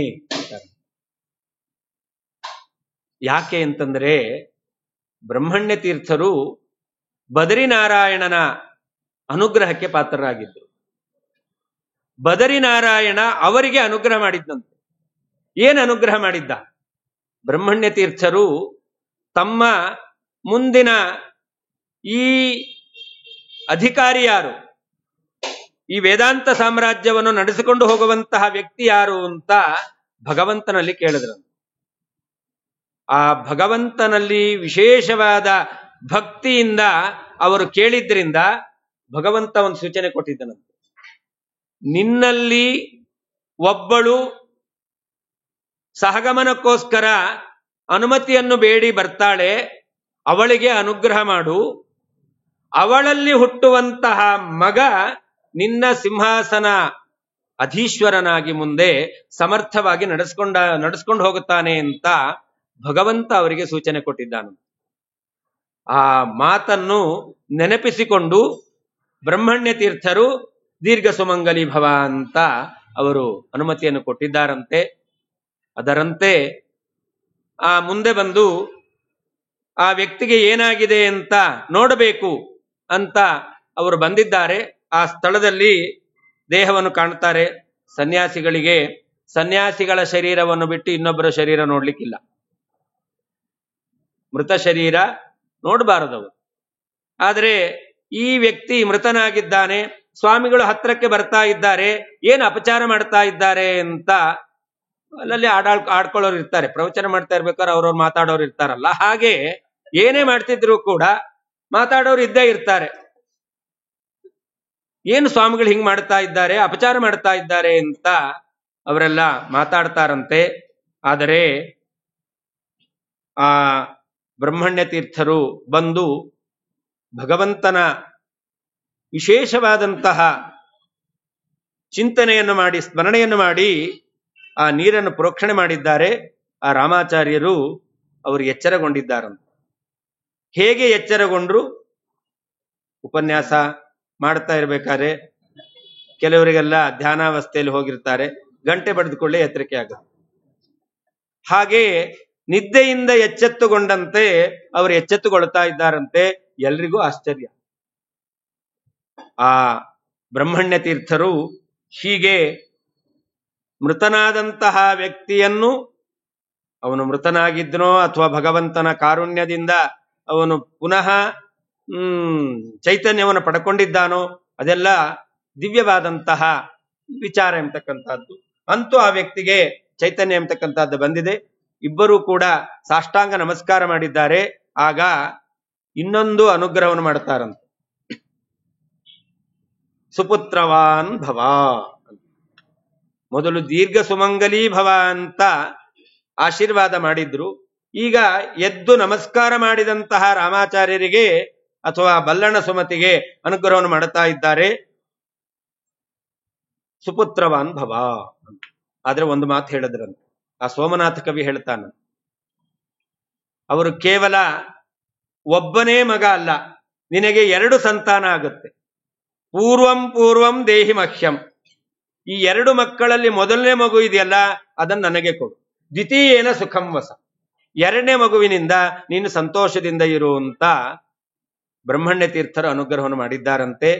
ಹೀಗೆ ಬ್ರಹ್ಮಣ್ಯ ತೀರ್ಥರು ಮಗು ಹುಟ್ಟಕ್ಕಿಂತ ಮೊದಲೇನೆ ಭಗವಂತನ ವಿಶೇಷವಾದ ಅನುಗ್ರಹದಿಂದ ಇವರಲ್ಲಿ ಹುಟ್ಟುವಂತಹ ವ್ಯಕ್ತಿ ಅಸಾಧಾರಣ ವ್ಯಕ್ತಿ ಅನ್ನೋದನ್ನ ಅವರು ತಿಳ್ಕೊಂಡಿದ್ದಾರೆ. ಇಂಥ ಅನುಗ್ರಹವನ್ನು ಮಾಡಿದ್ರು. ಮುಂದೆ ಆ ರಾಮಾಚಾರ್ಯರ ಮಡದಿ ಗರ್ಭಿಣಿಯಾಗಿದ್ದಾಳೆ, ಮಗುವಿಗೆ ಜನ್ಮವನ್ನು ಕೊಡಬೇಕು. ಆ ಸಂದರ್ಭದಲ್ಲಿ ನಿನ್ನೆ ಮನನ ಮಾಡಿದ ಹಾಗೆ ಇವತ್ತೂ ಕೂಡ ಆ ವ್ಯಾಸತೀರ್ಥರ ಅವತಾರದ ವಿಷಯವನ್ನು ಮನನ ಮಾಡಬೇಕಾದರೆ ಅದೇ ಕಥೆಯನ್ನು ಪುನಃ ಸ್ಮರಣೆಗೆ ತಂದುಕೊಳ್ಬೇಕು. ಸ್ವತಃ ಬ್ರಹ್ಮಣ್ಯ ತೀರ್ಥರೇ ಇವತ್ತಿನ ದಿವಸ ಆ ಹೆಣ್ಣು ಮಗಳು ಮಗುವಿಗೆ ಜನ್ಮ ಕೊಡ್ತಾಳೆ. ಭೂಸ್ಪರ್ಶ ಆಗಬಾರದು ಎಂಬುದಾಗಿ ಬಂಗಾರದ ತಟ್ಟೆಯನ್ನು ಕಳಿಸಿಕೊಡ್ತಾರಂತೆ. ವಿಜಯದಾಸರು ಕೃತಿಯಲ್ಲಿ ಹೇಳುತ್ತಾರೆ, ವ್ಯಾಸರಾಯರ ಭಜಿಸಿರೋ, ವ್ಯಾಸರಾಜರ ಭಜಿಸಿ ಏಸು ಜನುಮದ ಪಾಪ ನಾಶವಾಗುವುದು, ನಿಮ್ಮ ಆಸೆ ಸಿದ್ಧಿಸುವುದು. ಅಲ್ಲಿ ಹೇಳ್ತಾರೆ, ಬನ್ನೂರು ಗ್ರಾಮದಲ್ಲಿ ಜನಿಸಿದು ಭೂಸ್ಪರ್ಶ ಮುನ್ನವಿಲ್ಲದೆ ಬೆಳೆದು. ಭೂಸ್ಪರ್ಶ ಆಗಲೇ ಇಲ್ಲ. ಪ್ರಸವ ಕಾಲದಲ್ಲಿ ಬ್ರಹ್ಮಣ್ಯ ತೀರ್ಥರು ಕಳಿಸಿರುವಂತಹ ಬಂಗಾರದ ತಟ್ಟೆಯಲ್ಲಿಯೇನೆ ಆ ಮಗು ಜನ್ಮವನ್ನು ಪಡೆಯಬೇಕು ಅಂತ ಈ ರೀತಿಯಲ್ಲಿ ಅನುಗ್ರಹವನ್ನು ಮಾಡಿದ್ದಾರೆ. ಮುಂದೆ ಆ ಬ್ರಹ್ಮಣ್ಯ ತೀರ್ಥರ ಮಾರ್ಗದರ್ಶನದಲ್ಲಿಯೇ ಎಲ್ಲ ವಿಧವಾದಂತಹ ಕಾರ್ಯಗಳು ನಡೀತಾ ಇದೆಯಂತೆ. ನಾಮಕರಣ ನಡಿಬೇಕು, ಏನ್ ಹೆಸರಿಡಬೇಕು? ಬ್ರಹ್ಮಣ್ಯ ತೀರ್ಥರೇ ಹೇಳ್ತಾರಂತೆ, ಯತಿರಾಜ ಅಂತ ನಾಮಕರಣ ಮಾಡ್ರಿ ಅಂತ. ಇಂಥ ಹೆಸರಿಡ್ಲಿಕ್ಕೆ ಸ್ವಲ್ಪ ಧೈರ್ಯ ಬೇಕಾಗುತ್ತೆ. ಯಾಕೆ ಇರೋದು ಒಂದೋ ಎರಡೋ ಮಕ್ಕಳು, ಅವರು ಯತಿ ಆಗ್ಬಿಟ್ರೆ ಮತ್ತೆ ನಮಗೇನ್ ಗತಿ ಅಂತ. ಅವ್ರೇನ್ ನಮ್ಗೆ ಗತಿ ಕಾಣಿಸ್ತಾರೋ ಗೊತ್ತಿಲ್ಲ, ಆದ್ರೂ ನಾವ್ ಅನ್ಕೊಂಡಿರ್ತಾವೆ ಅವರೇ ಗತಿ ಅಂತ. ಆಗ ಅವನು ಯತಿ ಆಗ್ಬಿಟ್ರೆ ನಮಗೇನ್ ಗತಿ ಅಂತ. ಆದ್ರೆ ಬ್ರಹ್ಮಣ್ಯ ತೀರ್ಥರು ನಮಗೆ ಅನುಗ್ರಹ ಮಾಡಿದ್ದಾರೆ, ಅವ್ರು ಹೇಳಿದ್ದೆಲ್ಲ ಒಳ್ಳೇದೇ ಆಗುತ್ತೆ ಅಂತ ಅಷ್ಟು ವಿಶ್ವಾಸ, ನಂಬಿಕೆ ಎಂಬತಕ್ಕಂತಹದ್ದು ಆ ಮಗುವಿಗೆ ನಾಮಕರಣವನ್ನು ಮಾಡಿದ್ದಾರೆ ಯತಿರಾಜ ಅಂತ. ಅನಂತರದಲ್ಲಿ ಮಗುವಿಗೆ ಉಪನಯನ ಸಂಸ್ಕಾರ ಆಗಬೇಕು. ಶಾಸ್ತ್ರ ಹೇಳುತ್ತೆ, 8 ವರ್ಷಂ ಬ್ರಾಹ್ಮಣಂ ಉಪನಯೀತ ತಮಧ್ಯಾಪಯೀತ. 8 ವರ್ಷದ ಮಗುವಿಗೆ ಉಪನಯನವನ್ನು ಮಾಡಬೇಕು. ಅನಂತರ ವೇದಕ್ಕಸ್ನೋಧಿಗಂತವ್ಯ ಸರಹಸ್ಯೋ ದ್ವಿಜನ್ಮನ, ಸಕಲ ವೇದಶಾಸ್ತ್ರಗಳ ಅಧ್ಯಯನವನ್ನು ಮಾಡಿಸ್ಬೇಕು ಅಂತ. ಅದೆಲ್ಲ ಹಿಂದಿನ ಕಾಲಕ್ಕೆ ಅಂತ ನಾವು ಅನ್ಕೊಂಡಿದ್ದೇವೆ. ಈಗಿನ ಕಾಲಕ್ಕೂ ಅದನ್ನೇ ಮಾಡಬೇಕಾದದ್ದು. ಆದರೆ ಈ ಮಗುವಿಗೆ ವ್ಯಾಸ ಯೋಗಿ ಚರಿತೆಯಲ್ಲೇ ಹೇಳ್ತಾರೆ, ಪಂಚಮಾಬ್ದೇತು ಬಾಲಸ್ಯ ಚೌಲ ಉಪನಯನಾಧಿಕಂ ಬ್ರಾಹ್ಮಣೈ ಕಾರಯಾಮಾಸ ಬ್ರಹ್ಮಣ್ಯ ತೀರ್ಥ. ಬ್ರಹ್ಮಣ್ಯ ತೀರ್ಥರೇ 5 ವರ್ಷಕ್ಕೆ ಆ ಮಗುವಿಗೆ ಉಪನಯನ ಸಂಸ್ಕಾರವನ್ನು ಮಾಡಿಸಿದ್ದಾರೆ. ಅಲ್ಲ, ಹಾಗಾದ್ರೆ ವೇದ ವಿರೋಧ ಬಂತಲ್ಲ. ಜ್ಞಾನಿಗಳೆಲ್ಲ ವೇದಕ್ಕೆ ವಿರುದ್ಧವಾಗಿ ನಡ್ಕೊಳ್ಳುವವರಲ್ಲ. 8 ವರ್ಷಂ ಬ್ರಾಹ್ಮಣಂ ಉಪನಯಿತ ಅಂತಿರೋದು. ಆದ್ರೆ ಇವರು 5 ವರ್ಷಕ್ಕೆ ಉಪನಯನ ಮಾಡಿಸಿದ್ದಾರೆ ಅಂತಂದ್ರೆ, ಶ್ರುತಿ ಹೇಳಿದ್ದು ಉಳಿದವರಿಗೆ ಸರಿಯಾಗಿ ಉಚ್ಚಾರಣೆ ಆಗಬೇಕು ಅಂತಂದ್ರೆ 8 ವರ್ಷ ಆಗ್ಬೇಕಾಗುತ್ತೆ. ಆದ್ರಿಂದಾಗಿ 8 ವರ್ಷಕ್ಕೆ ಉಪನಯನ ಮಾಡ್ರಿ, ಮಂತ್ರಗಳನ್ನು ಚೆನ್ನಾಗಿ ಸ್ಪಷ್ಟವಾಗಿ ಉಚ್ಚಾರ ಮಾಡಬೇಕು. ಆದರೆ ಯಾರಿಗೆ 5 ವರ್ಷದಲ್ಲಿ ಏನೇ ಸ್ಪಷ್ಟವಾಗಿ ಉಚ್ಚಾರಣೆ ಮಾಡ್ಲಿಕ್ಕೆ ಬರುತ್ತೋ ಅಂಥವರಿಗೆ 8 ವರ್ಷದ ತನಕ ಕಾಯ್ಬೇಕು ಅಂತಿಲ್ಲ. ನೀವೆಲ್ಲ ಹಾಗೆ ತಾನೆ, ಮಗನಿಗೆ ಒಳ್ಳೆ ಎಜುಕೇಶನ್ ಆಯ್ತು, ಉದ್ಯೋಗನೂ ಆಯ್ತು, ಮತ್ತೆ ಕಾಯ್ಬೇಕಾಗಿಲ್ಲ, ಮದುವೆ ಮಾಡ್ಬಿಡ್ಬೋದು. ಹಾಗೆ ಸ್ಪಷ್ಟವಾಗಿ ಉಚ್ಚಾರಣೆ ಮಾಡ್ಲಿಕ್ಕೆ ಬರುತ್ತೆ ಅಂತಾದ್ರೆ ಆಗ ವಯಸ್ಸನ್ನು ನಾವು ನೋಡಬೇಕಾಗಿಲ್ಲ ಅಂತ ಅದರ ಅರ್ಥ ಅಂತ ವ್ಯಾಖ್ಯಾನಕಾರರು ಹೇಳಿದ್ದಾರೆ. ಅದರಂತೆ ಆ ಬ್ರಹ್ಮಣ್ಯ ತೀರ್ಥರು 5 ವರ್ಷಕ್ಕೆ ಉಪನಯನವನ್ನು ಮಾಡಿಸಿದ್ದಾರೆ. ಇನ್ನೂ ಉಪನಯನದ ವಯಸ್ಸು ಬಂದಿಲ್ಲ, ಆ ವಯಸ್ಸಿನಲ್ಲಿ ಸನ್ಯಾಸವನ್ನೇ ಕೊಟ್ಟಿದ್ದಾರೆ. ಅದನ್ನು ಹೇಳ್ತಾರೆ, ಸಪ್ತಮಾಬ್ದೆ ತತಸ್ತ್ವಯಂ ಬ್ರಹ್ಮಣ್ಯ ತೀರ್ಥ ತಂ ಕೃತ್ವಾ ಯತಿಂ. 7ನೇ ವರ್ಷಕ್ಕೆ ಯತಿರಾಜ ಅವರು ಸನ್ಯಾಸಿಗಳೇ ಆಗಿದ್ದಾರೆ. ಆದರೆ ಸನ್ಯಾಸದ ಸಂದರ್ಭದಲ್ಲಿ ಒಂದು ಘಟನೆ ನಡೆದಿದೆ ಅಂತ ಚರಿತ್ರೆಯಲ್ಲಿ ಉಲ್ಲೇಖ ಮಾಡುತ್ತಾರೆ. ಯತಿರಾಜನಿಗೆ ಉಪನಯನ ಆದ ಮೇಲೆ ಬ್ರಹ್ಮಣ್ಯ ತೀರ್ಥರಲ್ಲೇ ಅಧ್ಯಯನವನ್ನು ಮಾಡುತ್ತಾ ಇದ್ದ. ಆ ಅಧ್ಯಯನ ನಡೆಸುವಂತಹ ಸಂದರ್ಭದಲ್ಲಿ ಈ ಮಗುವಿನ ವಿಶೇಷವಾದಂತಹ ಒಂದು ಬುದ್ಧಿವಂತಿಕೆ, ಚುರುಕುತನ, ಆಸಕ್ತಿ, ಶ್ರದ್ಧೆ, ಭಕ್ತಿ, ಅನುಷ್ಠಾನದಲ್ಲಿ ಆ ಕ್ರಮ ತಪ್ಪದ ಹಾಗೆ ಅನುಷ್ಠಾನ, ಇದೆಲ್ಲವನ್ನು ನೋಡಿ ಭಗವಂತನ ಅನುಗ್ರಹ ಆಗಿತ್ತು. ಬ್ರಹ್ಮಣ್ಯ ತೀರ್ಥರು ತಮ್ಮ ಮನೋಭಿಪ್ರಾಯವನ್ನು ವ್ಯಕ್ತ ಮಾಡುತ್ತಾರೆ. ತಂದೆ ತಾಯಿಗಳು ಮನಸ್ಸಿಲ್ಲದ ಮನಸ್ಸಿನಿಂದ ಅವರು ಒಪ್ಕೊಳ್ತಾರೆ. ಯಾಕೆ? ಮಗು ಆಗೋಕ್ಕಿಂತ ಮೊದಲೇ ಒಪ್ಪಂದ ಆಗಿದೆ. ಆದ್ರಿಂದಾಗಿ ಆ ಮಗುವನ್ನು ಮಠಕ್ಕೆ ಕೊಡ್ಲೇಬೇಕು ಅಂತ. ಆದರೆ ಈ ಯತಿರಾಜನತ್ರ ಬ್ರಹ್ಮಣ್ಯ ತೀರ್ಥರು ನೀನು ಸನ್ಯಾಸವನ್ನು ಸ್ವೀಕಾರ ಮಾಡಬೇಕು ಅಂತ ಹೇಳಿದಾಗ 7 ವರ್ಷದ ಬಾಲಕ, ಅವನಿಗೇನ್ ಗೊತ್ತಿರುತ್ತೆ ಸನ್ಯಾಸ? ತಾನು ಈ ವೇದಾಂತ ಸಿಂಹಾಸನ ಅಧೀಶ್ವರನಾಗಿ ಈ ಮಾಧ್ವ ಸಿದ್ಧಾಂತವನ್ನು ಬೆಳೆಸಬೇಕು, ಅಂತಹ ಜವಾಬ್ದಾರಿ ಇದೆ. ಆ ಮಗುವಿಗೇನಾದ್ರೂ ಗೊತ್ತಿರುತ್ತೇನು? ಆದ್ರೆ ಆ ಮಗುವಿಗೆ ಆ ಕಲ್ಪನೆ ಇದೆಯಂತೆ. ಸನ್ಯಾಸ ಅಂತಂದ್ರೆ ಏನೋ ದೇವ್ರ ಎದುರುಗಡೆ ಕುತ್ಕೊಂಡು ಗಂಟಾಮಣಿ ಅಲುಗಾಡಿಸ್ತಾ ಪೂಜೆ ಮಾಡೋದು ಅಂತ ಅಷ್ಟೇ ಅಲ್ಲ.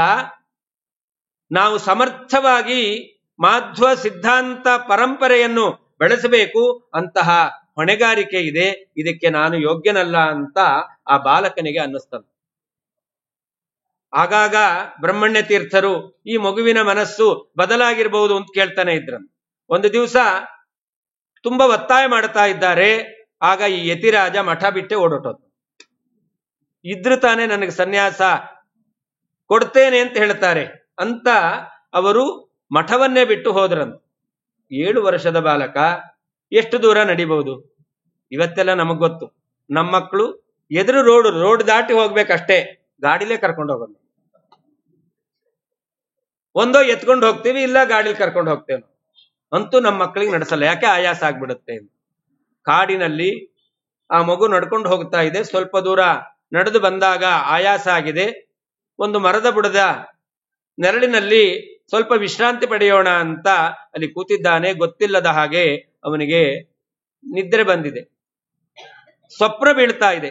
ಸ್ವಪ್ನದಲ್ಲಿ ಭಗವಂತ ಅನುಗ್ರಹವನ್ನು ಮಾಡ್ತಾ ಇದ್ದಾನಂತೆ. ನೀನು ಭೂಮಿಗೆ ಬಂದದ್ದು ಸುಮ್ಮನೆ ಈ ದೇಹ ಬೆಳೆಸಿ ಆಮೇಲೆ ಕಳ್ಕೊಳ್ಳೋದು ಅಂತ ನಾವೆಲ್ಲ ಇರ್ತೇವಲ್ಲ, ಆ ರೀತಿಯಲ್ಲಿ ನೀನು ಬಂದದ್ದಲ್ಲ. ನಿನ್ನಿಂದ ಇಡೀ ಈ ಸಾರಸ್ವತ ಪ್ರಪಂಚಕ್ಕೆ ಶ್ರೀಮದ್ ಆಚಾರ್ಯರ ಸಿದ್ಧಾಂತದ ಪರಂಪರೆಯಲ್ಲಿ ವಿಶಿಷ್ಟವಾದ ಒಂದು ಕೆಲಸ ಆಗಬೇಕಾಗಿದೆ. ಆ ಉದ್ದೇಶದಿಂದ ನೀನು ಭೂಮಿಗೆ ಬಂದಿದ್ದೀಯಾ, ಆದ್ರಿಂದ ಸನ್ಯಾಸವನ್ನು ಸ್ವೀಕಾರ ಮಾಡು ಅಂತ ಭಗವಂತನೇ ಸ್ವಪ್ನದಲ್ಲಿ ಹೇಳಿದ್ದಾನಂತ. ಸನ್ಯಾಸ ಬೇಡ ಅಂತ ಮಠ ಬಿಟ್ಟು ಓಡಿ ಹೋದವರು ಅದೇ ವೇಗದಲ್ಲಿ ಓಡಿ ಬಂದ್ರಂತೆ, ನನಗೆ ಸನ್ಯಾಸ ಕೊಡಿ ಅಂತ. ಹೀಗೆ ನೋಡಿ, ಅವರ 7ನೇ ವಯಸ್ಸಿನಲ್ಲಿ ಇಂತಹ ಒಂದು ವಿಚಿತ್ರವಾದ ವ್ಯಾಪಾರ ನಡೆದಿದೆ. ಭಗವಂತನ ಅನುಗ್ರಹಕ್ಕೆ ಪಾತ್ರರಾದವರು ಅನ್ನತಕ್ಕಂಥ ವಿಷಯದಲ್ಲಿ ನಮಗೆ ಸ್ವಲ್ಪವೂ ಸಂದೇಹಕ್ಕೆ ಅವಕಾಶವೇ ಇಲ್ಲ. ಅನಂತರದಲ್ಲಿ ಬ್ರಹ್ಮಣ್ಯ ತೀರ್ಥರು ಆಶ್ರಮವನ್ನು ಕೊಟ್ಟು ವ್ಯಾಸತೀರ್ಥ ಅಂತ ನಾಮಕರಣವನ್ನು ಮಾಡಿದ್ದಾರೆ. ಸ್ವತಃ ತಾವೇ ಅವರಿಗೆ ಸಮಸ್ತ ವಿದ್ಯೆಯನ್ನು ಕೂಡ ಧಾರೆ ಎರೆದು ಕೊಡ್ಲಿಕ್ಕೆ, ಅದಕ್ಕೆ ಬೇಕಾಗಿರ್ತಕ್ಕಂತಹ ಬುದ್ಧಿವಂತಿಕೆ, ಅದಕ್ಕೆ ಬೇಕಾಗಿರ್ತಕ್ಕಂಥ ತಪಸ್ಸು, ಅದನ್ನು ಧಾರೆ ಎರೆದು ಕೊಡ್ಲಿಕ್ಕೂ ಬ್ರಹ್ಮಣ್ಯ ತೀರ್ಥರಿಗೆ ಸಾಮರ್ಥ್ಯ ಇದೆ. ಆದರೂ ಬ್ರಹ್ಮಣ್ಯ ತೀರ್ಥರು ಶ್ರೀಪಾದರಾಜರಲ್ಲಿ ವಿಶೇಷವಾಗಿ ಅಧ್ಯಯನಕ್ಕೋಸ್ಕರ ಕಳಿಸಿಕೊಡ್ತಾ ಇದ್ದಾರೆ. ಅಬ್ದದ್ವಾದಶ ತತ್ರ ವಾಸಮಕರೋತ್ ಶೃಣ್ವನ್ ಮಹೇಕ್ಷಾಗಮಂ. 12 ವರ್ಷಗಳ ಕಾಲ ಶ್ರೀಪಾದರಾಜರ ಬಳಿಯಲ್ಲಿದ್ದುಕೊಂಡು ವ್ಯಾಸತೀರ್ಥರು ವಿಶೇಷವಾಗಿ ಶಾಸ್ತ್ರಾಧ್ಯಯನವನ್ನು ಮಾಡಿದ್ದಾರೆ. ಶ್ರೀಪಾದರಾಜರಂತಹ ಗುರುಗಳು, ವ್ಯಾಸತೀರ್ಥರಂತಹ ಶಿಷ್ಯರು, ಇವರಿಬ್ಬರ ಸಮಾಗಮ ಅದು ಮುಳುಬಾಗಲು ಕ್ಷೇತ್ರದಲ್ಲಿ ನಡೆದಿದೆ. ಅಧ್ಯಯನ ಮಾಡಬೇಕು ಅಂತಂದ್ರೆ ಅದೊಂದು ರೀತಿಯಲ್ಲಿ ತಪಸ್ಸು. ಶಾಸ್ತ್ರ ಹೇಳುತ್ತೆ ಏಕಸ್ತಪಸ್ವಿ. ತಪಸ್ಸು ಮಾಡಬೇಕು ಅಂತಂದ್ರೆ ಒಬ್ಬನೇ ಇರಬೇಕು. ನಿಮ್ಗೆಲ್ಲ ಗೊತ್ತಿದೆ. ನಾ ಬಂದೆ, ಮಾಧ್ವ ಸಂಘಕ್ಕೆ ಯಾರೂ ಇರ್ಲಿಲ್ಲ, ಇನ್ನೊಬ್ರು ಬಂದ್ರು, ಆಮೇಲೆ ಹರಟೆ ಶುರುವಾಗ. ಹಾಗಾದ್ರೆ ಒಬ್ಬರೇ ಇದ್ರೆ ಅವಾಗ ಸ್ವಲ್ಪ ಆದ್ರೂ ಚಿಂತನೆ ಬರಬಹುದು. ಇಬ್ಬರಿದ್ದಾರೆ ಅಂದ್ರೆ ಹರಟೆ ಆಗ್ಬಿಡುತ್ತೆ. ಅವರು ತಪಸ್ಸು ಮಾಡ್ತಾ ಇದ್ದಾರೆ ಅಂತ ಇವತ್ತು ನಾವು ಮುಳುಬಾಗ್ಲಿಗೆ ಹೋದ್ರೆ ಗೊತ್ತಾಗುತ್ತೆ. ವ್ಯಾಸತೀರ್ಥರು ಅಧ್ಯಯನ ಮಾಡಿಕೊಂಡಿದ್ದಂತಹ ಪ್ರದೇಶ ಅಂತ ಬೋರ್ಡೆ ಹಾಕಿದ್ದಾರೆ. ಸಣ್ಣ ಜಾಗ, ಗುಹೆ ಅಂತ ಇದೆ. ಅಲ್ಲಿ ವ್ಯಾಸತೀರ್ಥರು ವಿಶೇಷವಾಗಿ ಗುರುಗಳಿಂದ ತಿಳಿದಂತಹ ವಿಷಯವನ್ನು ಮನನ ಮಾಡುತ್ತಾ ಇದ್ದಾರೆ. ಮನನ ಮಾಡುವ ಕಾಲದಲ್ಲಿ ಅವರು ಸಂಪೂರ್ಣವಾಗಿ ಎಚ್ಚರಿಕೆಯನ್ನೇ ಕಳ್ಕೊಂಡಿದ್ದಾರಂತೆ. ಇಹಲೋಕದ ಪರಿವೆಯೇ ಇಲ್ಲ. ಅಷ್ಟು ತತ್ವದ ಚಿಂತನೆಯಲ್ಲಿ. ಶಾಸ್ತ್ರ ಹೇಳುತ್ತೆ 2 ರೀತಿಯಾದಂಥ ಸಮಾಧಿ. ಒಂದು ಅಸಂಪ್ರಜ್ಞಾತ ಸಮಾಧಿ, ಇನ್ನೊಂದು ಸಂಪ್ರಜ್ಞಾತ ಸಮಾಧಿ. ಎಚ್ಚರಿಕೆ ಇರುವ ಧ್ಯಾನ, ಎಚ್ಚರಿಕೆ ಇಲ್ಲದೆ ಇರುವಂತ ಧ್ಯಾನ ಅಂತ. ಅಷ್ಟು ತನ್ಮಯತೆ. ಇವತ್ತು ನಾವೆಲ್ಲ ಮೊಬೈಲ್ ಹಿಡ್ಕೊಂಡ್ರೆ ಮನೆ ಹಾರಿಸ್ಕೊಂಡು ಹೋದ್ರೂ ಗೊತ್ತಾಗಲ್ಲ, ಅಷ್ಟು ತನ್ಮಯತೆ ನಮಗಿರುತ್ತಲ್ಲ. ಆ ರೀತಿಯಲ್ಲಿ ದೇವರ ಚಿಂತನೆಯಲ್ಲಿ, ಆ ವಿಚಾರದ ಚಿಂತನೆಯಲ್ಲಿ ಮುಳುಗಿ ಹೋಗಿದ್ದಾರೆ. ಅವರ ಶರೀರದ ಮೇಲೆ ಹಾವು ಹರಿದಾಡ್ತಾ ಇದೆಯಂತೆ. ಉಳಿದೆಲ್ಲ ಶಿಷ್ಯರು ಅವರು ಬಂದು ಗುರುಗಳಲ್ಲಿ ಹೇಳ್ತಾ ಇದ್ದಾರಂತೆ, ಶ್ರೀಪಾದರಾಜರಲ್ಲಿ. ವ್ಯಾಸತೀರ್ಥರು ಏನೋ ಅಧ್ಯಯನ ಮಾಡ್ತಾ ಕೂತಿದ್ದಾರೆ, ಅವರ ಶರೀರದ ಮೇಲೆ ಹಾವು ಹರಿದಾಡುತ್ತೆ. ನಮಗೆ ಒಂದು ಸೊಳ್ಳೆ ಮೈ ಮೇಲೆ ಕೂತ್ರೇನೆ ನಮಗೆ ಗೊತ್ತಾಗುತ್ತೆ. ಇನ್ನು ಹಾವೇನಾದ್ರೂ ಮೈ ಮೇಲೆ ಹರಿದಿದೆ ಅಂದ್ರೆ ಗೊತ್ತಾಗದೆ ಇರುತ್ತಾ? ನಾವು ದಿಕ್ಕಾಪಾಲಾಗಿ ಓಡಿ ಹೋಗ್ತೇವೆ. ಹಾವು ಬರ್ಬೇಕಾಗಿಲ್ಲ, ಅಲ್ಲಿ ಹಾವು ಅಂದ್ರೆ ಸಾಕು, ನಾವಿಲ್ಲಿ ಹಾರಾಡ್ತೇವೆ.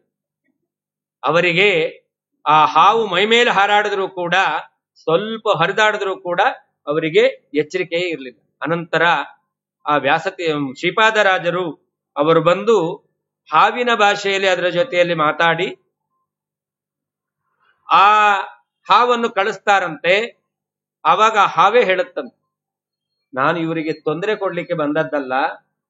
ಪ್ರಹ್ಲಾದರಾಜರು ವ್ಯಾಸರಾಜ ತೀರ್ಥರ ಹಿಂದಿನ ಅವತಾರ ಅಂತ ನಾವು ಕೇಳಿದ್ದೇವೆ.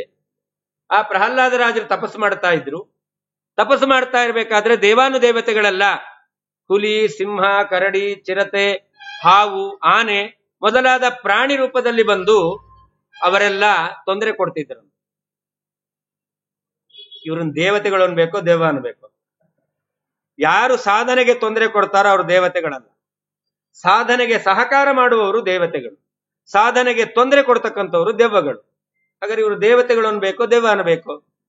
ಭಾಗವತದಲ್ಲಿ ಉಲ್ಲೇಖ ಮಾಡಿ ವೇದವ್ಯಾಸದೇವರೇ ಹೇಳ್ತಾರೆ, ಈ ದೇವತೆಗಳೆಲ್ಲ ಬಂದಿದ್ರು ಯಾಕೆ ಅಂತಂದ್ರೆ ಪ್ರಹ್ಲಾದರಾಜರ ತಪಸ್ಸನ್ನು ಕೆಡಿಸ್ಲಿಕ್ಕಲ್ಲ.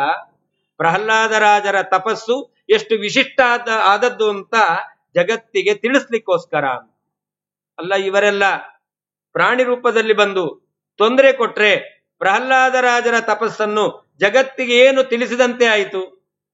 ಅಂತಹ ಭಯಂಕರವಾದ ಪ್ರಾಣಿಗಳು ಗರ್ಜನೆ ಮಾಡ್ತಾ ಇದ್ರು. ದೇಹದ ಮೇಲೆ ಬಿದ್ರೂ ಕೂಡ ಪ್ರಹ್ಲಾದರಾಜರಿಗೆ ಏಕಾಗ್ರತೆಗೆ ಭಂಗ ಬರ್ತಿರ್ಲಿಲ್ಲ. ಅಂತಹ ಏಕಾಗ್ರತೆ ಪ್ರಹ್ಲಾದರಾಜರಿಗಿತ್ತು. ಇದನ್ನು ತಿಳಿಸ್ಲಿಕ್ಕೋಸ್ಕರ ಆ ದೇವತೆಗಳೆಲ್ಲ ಪ್ರಾಣಿಗಳ ರೂಪದಲ್ಲಿ ಬಂದಿದ್ರು ಅಂತ ಭಾಗವತ ಉಲ್ಲೇಖ ಮಾಡಿದೆ. ಅದೇ ಪ್ರಹ್ಲಾದರಾಜರೇ ವ್ಯಾಸರಾಜರಾಗಿ ಅವತಾರ ಮಾಡಿದಾಗ ಪುನಃ ಆ ಹಾವು ಶೇಷದೇವರೇ ಹಾವಿನ ರೂಪದಲ್ಲಿ ಬಂದು ಅವರು ದೇಹದ ಮೇಲೆ ಓಡಾಡಿದ್ದಾರಂತೆ. ಯಾಕೆ ಅಂತಂದ್ರೆ ವ್ಯಾಸತೀರ್ಥರ ತಪಶಕ್ತಿ ಏನು ಎಂತಕ್ಕಂಥದ್ದನ್ನು ತಿಳಿಸ್ಲಿಕ್ಕೋಸ್ಕರ. ಅಷ್ಟೇ ಅಲ್ಲ, ನನ್ನ ಒಂದು ಅಂಶ ಅವರಲ್ಲಿ ಇರುತ್ತೆ ಅಂತ ಸೂಚನೆ ಕೊಟ್ಟು ಹೋಗಿದ್ದಾರಂತೆ. ಹೀಗೆ ವ್ಯಾಸತೀರ್ಥರ ಅಧ್ಯಯನ ಎಷ್ಟು ಕಠಿಣವಾಗಿತ್ತು, ಏಕಾಗ್ರತೆಯಿಂದ ಇತ್ತು ಅನ್ನೋದನ್ನ ನಾವು ಕಾಣ್ತೇವೆ. ಹೀಗೆ 12 ವರ್ಷಗಳ ಅಧ್ಯಯನ ಎಂಬತಕ್ಕಂಥದ್ದು ಮುಗಿದಿದೆ. ಅನಂತರದಲ್ಲಿ ಇವರು ತೀರ್ಥಯಾತ್ರೆಗೆ ಹೊರಟಿದ್ದಾರೆ. ಅದು ತೀರ್ಥಯಾತ್ರೆ ಅಂತಂದ್ರೆ ವಾದಗಳಲ್ಲಿ ಪರವಾದಿಗಳನ್ನು ನಿಗ್ರಹ ಮಾಡಿ ಶ್ರೀಮದ್ ಆಚಾರ್ಯರ ಸಿದ್ಧಾಂತವನ್ನು ಇಡೀ ಜಗತ್ತಿನಲ್ಲಿ ಅದನ್ನ ಪ್ರಚಾರಕ್ಕೆ ತರಬೇಕು, ಪ್ರಸಿದ್ಧಿಗೊಳಿಸಬೇಕು. ನಾವಿವತ್ತೆಲ್ಲ ಹೇಳ್ತೇವೆ, ವ್ಯಾಸತೀರ್ಥರು ಕೊಟ್ಟಂತಹ ನವರತ್ನಗಳು ಶ್ರೀಮನ್ಮಧ್ವಮತೆ ಹರಿಃಪರತರಃ ಸತ್ಯಂ ಜಗತ್ ತತ್ವತೋ ಭೇದ ಭಿನ್ನಾ ಜೀವಗಣಾ ಹರೇರನುಚರಾ ನಿಚೋಚ್ಚ ಭಾವಂಗತಾ ಮುಕ್ತಿ ನೈಜ ಸುಖಾನುಭೂತಿ ಭಕ್ತಿಶ್ಚ ತತ್ಸಾಧನಂ ಶಕ್ಷಾದಿ ತ್ರಿತಯಂ ಪ್ರಮಾಣಂ ಅಖಿಲಾಂನಾಯೈಕ ವೇದ್ಯೋ ಹರಿ. ಇದು ವ್ಯಾಸತೀರ್ಥರು ಶ್ರೀಮದ್ ಆಚಾರ್ಯರ ಸಿದ್ಧಾಂತದ ವಿಶೇಷವಾದ ಪ್ರಮೇಯಗಳನ್ನು ಈ ಶ್ಲೋಕದಲ್ಲಿ ಸಂಗ್ರಹ ಮಾಡಿ ಆಚಾರ್ಯರ 37 ಸರ್ವ ಮೂಲ ಗ್ರಂಥಗಳನ್ನು ಅಧ್ಯಯನ ಮಾಡ್ಲಿಕ್ಕಾಗ್ಲಿಲ್ಲ ಅಂತಾದ್ರೂ ಈ ಶ್ಲೋಕದ ಅರ್ಥವನ್ನು ಪ್ರತಿ ದಿವಸ ಮನನ ಮಾಡಿ ಅಂತ ನಮಗೆಲ್ಲ ಅನುಗ್ರಹವನ್ನು ಮಾಡಿದವರು ವ್ಯಾಸತೀರ್ಥರು. ಈ ತತ್ವವನ್ನು ಊರುಗಳಲ್ಲಿ ವಾದಿಗಳನ್ನು ಅವರು ವಾದಕ್ಕೆ ಕರೆದು ವಾದದಲ್ಲಿ ಖಂಡಿಸಿ ಈ ಪ್ರಮೇಯವನ್ನು ಮಂಡನೆ ಮಾಡಿದ್ದಾರೆ ವ್ಯಾಸತೀರ್ಥರು. ಆ ವ್ಯಾಸತೀರ್ಥರ ಮುಂದಿನ ಚರಿತ್ರೆಯನ್ನು ವರ್ಣನೆ ಮಾಡಬೇಕಾದರೆ ಹೇಳ್ತಾರೆ, ವ್ಯಾಸತೀರ್ಥರು ಶ್ರೀಪಾದರಾಜರಿಂದ ಅನುಗ್ರಹಿತರಾಗಿ ಮುಂದೆ ಹಂಪಿ ಕ್ಷೇತ್ರಕ್ಕೆ ಬರಬೇಕು ಅಂತ. ಅದು ಆಗಿನ ಕಾಲದಲ್ಲಿ ಹಂಪಿ ಕ್ಷೇತ್ರ ರಾಜರ ಆಳ್ವಿಕೆಗೆ ಒಳಪಟ್ಟಂತದ್ದಾಗಿರ್ಲಿಲ್ಲ, ಚಂದ್ರಗಿರಿ ಎಂಬತಕ್ಕಂತ ಪ್ರದೇಶ ಆಗಿತ್ತು. ಅಲ್ಲಿಗೆ ಹೋಗ್ಬೇಕಾಗಿದೆ. ಹೋಗುತ್ತಾ ಇದ್ದಾರೆ. ಆಗಿನ ಕಾಲದಲ್ಲಿ ಯಾತ್ರೆಗೆ ಹೋಗ್ತಾ ಇದ್ರು. ಯಾತ್ರೆಗೆ ಹೋಗ್ಬೇಕಾದ್ರೆ ಎಲ್ಲಿ ಮಧ್ಯದಲ್ಲಿ ತಂಗಬೇಕು, ವಾಸ ಮಾಡಬೇಕು. ಇವತ್ತೆಲ್ಲ ನಾವು ಮೊದಲೇ ಪಾಂಪ್ಲೆಟ್ ಅಲ್ಲಿ ಪ್ರಿಂಟ್ ಆಗ್ಬಿಟ್ಟಿರೋದು, ಯಾವ್ಯಾವತ್ತು ಯಾವ್ಯಾವ ಊರಿಗೆ ಹೋಗ್ತೇವೆ. ಕೆಲವೊಂದು ಬಾರಿ ಫ್ಲೈಟು ಅಥವಾ ಟ್ರೈನು ವ್ಯತ್ಯಾಸ ಆಯ್ತು ಅಂತಂದ್ರೆ ಹರಿಚಿತ್ತ ಸತ್ಯ ಏನ್ ಮಾಡ್ಲಿಕ್ಕೆ ಆಗೋದಿಲ್ಲ. ಇಲ್ಲ ಅಂದ್ರೆ ಅದೇ ರೀತಿಯಲ್ಲಿ ನಡೆಯುತ್ತೆ. ಆದರೆ ಹಿಂದಿನ ಕಾಲದಲ್ಲಿ ಯಾತ್ರೆ ಹಾಗಲ್ಲ. ಎಲ್ಲಿ ನೀರಿನ ಪ್ರದೇಶ ಸಿಕ್ಕಿದೆಯೋ ಅಲ್ಲಿ ಅವತ್ತಿನ ಅನೇಕ ಪೂಜಾದಿಗಳನ್ನು ಮುಗಿಸಿ ಪ್ರಸಾದವನ್ನು ಸ್ವೀಕಾರ ಮಾಡಿ ಮತ್ತೆ ಯಾತ್ರೆ ಹೊರಡೋದು, ಎಷ್ಟು ಸಾಧ್ಯ ಇದೆಯೋ ಅಷ್ಟು ಅಂತ. ಹಾಗೆ ವ್ಯಾಸತೀರ್ಥರು ಕೂಡ ಹೊರಟಿದ್ದಾರೆ. ಒಂದು ಕಡೆಯಲ್ಲಿ ನೀರಿನ ಪ್ರದೇಶ ಅಂತ ಅಲ್ಲಿ ಅವತ್ತಿನ ಪೂಜಾದಿಗಳನ್ನು ಮಾಡಬೇಕು ಅಂತ ಸಂಕಲ್ಪ ಮಾಡಿದ್ದಾರೆ. ಎಲ್ಲ ಸಿದ್ಧತೆ ನಡೀತಾ ಇದೆ. ಹಾಗೆ ಆಗ ಪಕ್ಕದಲ್ಲಿ ಜೋರಾಗಿ ಅಳುವಿನ ಶಬ್ದ ಕೇಳ್ತಾ ಇದೆ. ತುಂಬಾ ಜನ ರೋದನ ಮಾಡ್ತಾ ಇದ್ದಾರೆ. ಏನಿರಬಹುದು ಅಂತ ಶಿಷ್ಯರನ್ನು ಕಳಿಸ್ತಾರೆ. ಯಾಕೆ ಅಳ್ತಾ ಇದ್ದಾರೆ, ಏನಾಗಿದೆ ನೋಡ್ಕೊಂಡು ಬನ್ರಿ ಅಂತ. ಅಲ್ಲಿ ಬಂದು ನೋಡಿದಾಗ ಒಬ್ಬ ಸಣ್ಣ ಮಗು, ಆ ಮಗುವನ್ನು ಚಿತೆಯಲ್ಲಿಟ್ಟು ಇನ್ನೇನು ಅಗ್ನಿಸ್ಪರ್ಶ ಮಾಡಬೇಕು ಅಂತ ಅವರು ಕಾರ್ಯ ಉದ್ಯುಕ್ತರಾಗಿದ್ದಾರೆ. ಆದ್ರಿಂದ ಎಲ್ಲರಿಗೂ ಕೂಡ ಸಣ್ಣ ವಯಸ್ಸಿನಲ್ಲಿ ಆ ಮಗು ಎಂಬತಕ್ಕಂಥದ್ದು ಪ್ರಾಣ ಕಳ್ಕೊಳ್ಳುವಂತೆ ಆಯ್ತಲ್ಲ ಅಂತ ದುಃಖ ಪಡ್ತಾ ಇದ್ದಾರೆ. ಆ ರೋದನ ಇವರಿಗೆ ಕೇಳಿಸಿ ಶಿಷ್ಯರು ಬಂದು ಹೇಳ್ತಾರೆ, ಹೀಗೆ ಒಂದು ಮಗು ಮೃತವಾಗಿದೆ, ಸಂಸ್ಕಾರ ಮಾಡ್ತಾ ಇದ್ದಾರೆ, ಆ ವಂಶದವರು ಆ ಕುಟುಂಬದವರೆಲ್ಲ ಅಳ್ತಾ ಇದ್ದಾರೆ. ಕೂಡಲೇ ವ್ಯಾಸತೀರ್ಥರು ಆ ಮಗುವನ್ನು ಕರ್ಕೊಂಡು ಬಾ ಅಂದರು. ಚಿತೆಯಲ್ಲಿ ಇಟ್ಟಿದ್ದಾರೆ, ಅಗ್ನಿಸ್ಪರ್ಶ ಆಗಬೇಕು. ಅಂತಹ ಮಗುವನ್ನು ಕರ್ಕೊಂಡು ಬಂದು ವ್ಯಾಸತೀರ್ಥರು ಅದಕ್ಕೆ ತೀರ್ಥವನ್ನು ಪ್ರೋಕ್ಷಣೆ ಮಾಡಿ ಅದನ್ನು ಬದುಕಿಸಿದ್ದಾರೆ. ಏನಾಗಿತ್ತು, ಆ ಮಗುವಿಗೆ ಹಾವು ಕಚ್ಚಿತ್ತು. ಹಾವು ಕಚ್ಚಿ ಸತ್ತು ಹೋದ ಮಗುವನ್ನು ಪುನಃ ಬದುಕಿಸಿದವರು ವ್ಯಾಸತೀರ್ಥರು. ಅದರಿಂದ ಪ್ರತಿ ದಿವಸ ನಾವು ಅವ್ರನ್ನ ಸ್ಮರಣೆ ಮಾಡಬೇಕು. ಯಾಕೆ ಅಂತಂದ್ರೆ ನಾವು ಹಾವು ಕಚ್ಚುತ್ತಾ ಇದೆ, ಆ ಹಾವಿನ ಕಚ್ಚುವಿಕೆಗೆ ಒಳಗಾಗಿದ್ದೇವೆ. ಅಲ್ಲ, ನಮ್ಮ ಮನೆ ಒಳಗಡೆ ಎಲ್ಲೂ ಹಾವು ಬರದೇ ಇದ್ದ ಹಾಗೆ ನಾವು ಬಂದೋಬಸ್ತ್ ಮಾಡ್ಕೊಂಡಿದ್ದೇವೆ. ಎಲ್ಲಿಂದ ಹಾವು ಬರುತ್ತೆ ಅಂತಂದ್ರೆ ಹೊರಗಿರುವ ಹಾವಲ್ಲ, ಒಳಗಿರುವಂತ ಹಾವು. ಯಾವ್ದದು ಹಾವು ಅಂತಂದ್ರೆ ನಿನ್ನೆ ದಿವಸ ಆರಾಧ್ಯ ಮೂರ್ತಿಗಳಾದಂತಹ ವಾದಿರಾಜ ಹೇಳ್ತಾರೆ, ಅನಲ್ಪ ದರ್ಪ ಕಂದರ್ಪ ಸರ್ಪಾದ್ ಉಪಪ್ಲುತಂ. ನಮ್ಮಲ್ಲಿ ಕಂದರ್ಪ ಅಂದ್ರೆ ಕಾಮ, ಅದೇ ಸರ್ಪ. ಆಸೆ ಎಂಬ ಹಾವು ನಮ್ಮನ್ನ ಕಚ್ಚುತ್ತಾ ಇದೆ.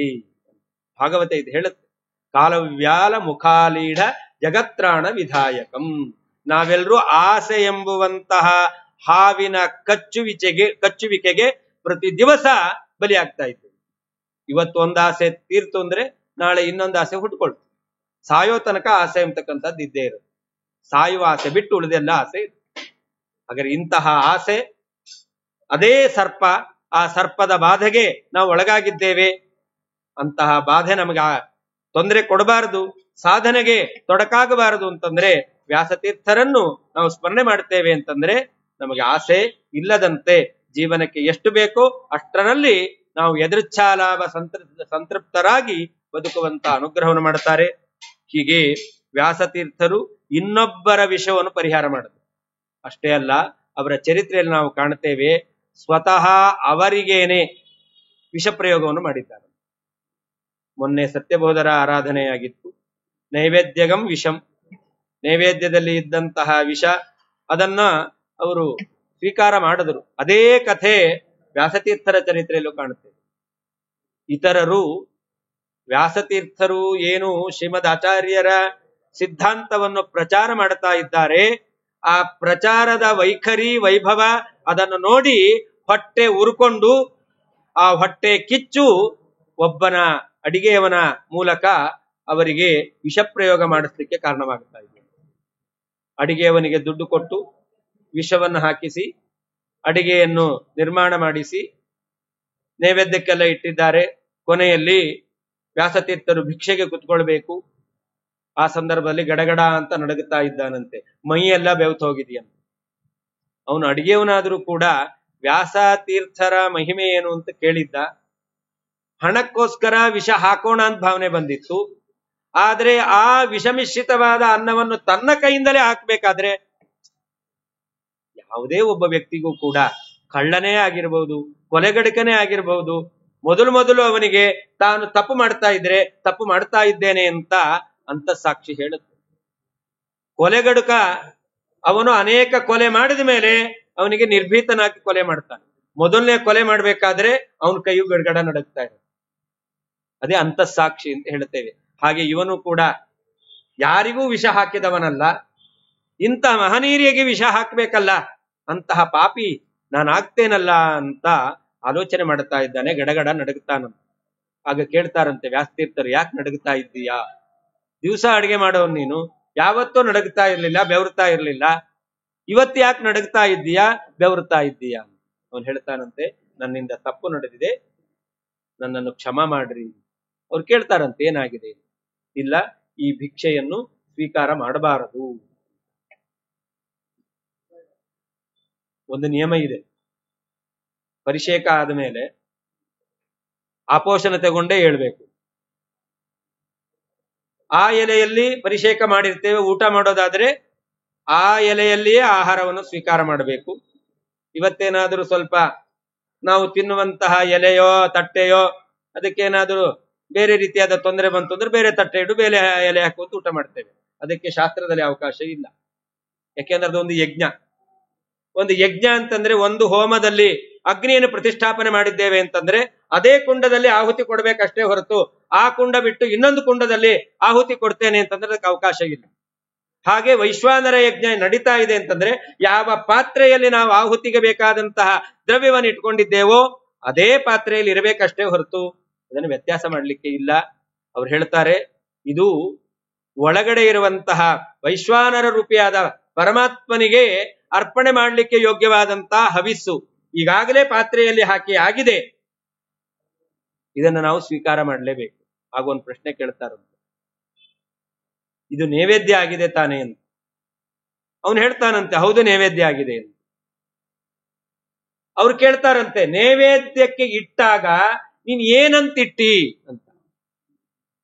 ಅದಕ್ಕೆ ಅವನು ಹೇಳ್ತಾನಂತೆ, ನಾನು ತಿನ್ನುವ ಪದಾರ್ಥ ಅಂತ ಅನ್ಕೊಂಡೇ ಇಟ್ಟೆ. ಹಂಗಾರೆ ಹಾಕು ಅಂತಾರೆ. ನಮ್ ಸಿದ್ಧಾಂತದಲ್ಲಿ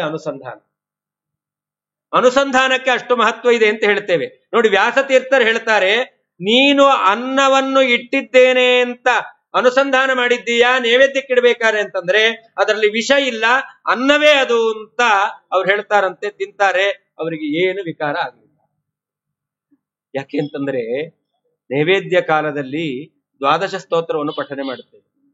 ಶ್ರೀಮದ್ ಆಚಾರ್ಯರ ಮುಖ ಕಮಲದಿಂದ ಹೊರಹೊಮ್ಮಿರುವಂತಹ ಆ ದ್ವಾದಶ ಸ್ತೋತ್ರ ನಾವು ತಯಾರು ಮಾಡಿದ ಅಡಿಗೆಯಲ್ಲಿ ಏನಾದ್ರೂ ಹೆಚ್ಚು ಕಡಿಮೆ ಇದ್ರೆ ಅದೆಲ್ಲವನ್ನೂ ದೋಷವನ್ನು ಪರಿಹಾರ ಮಾಡಿಬಿಡುತ್ತೆ.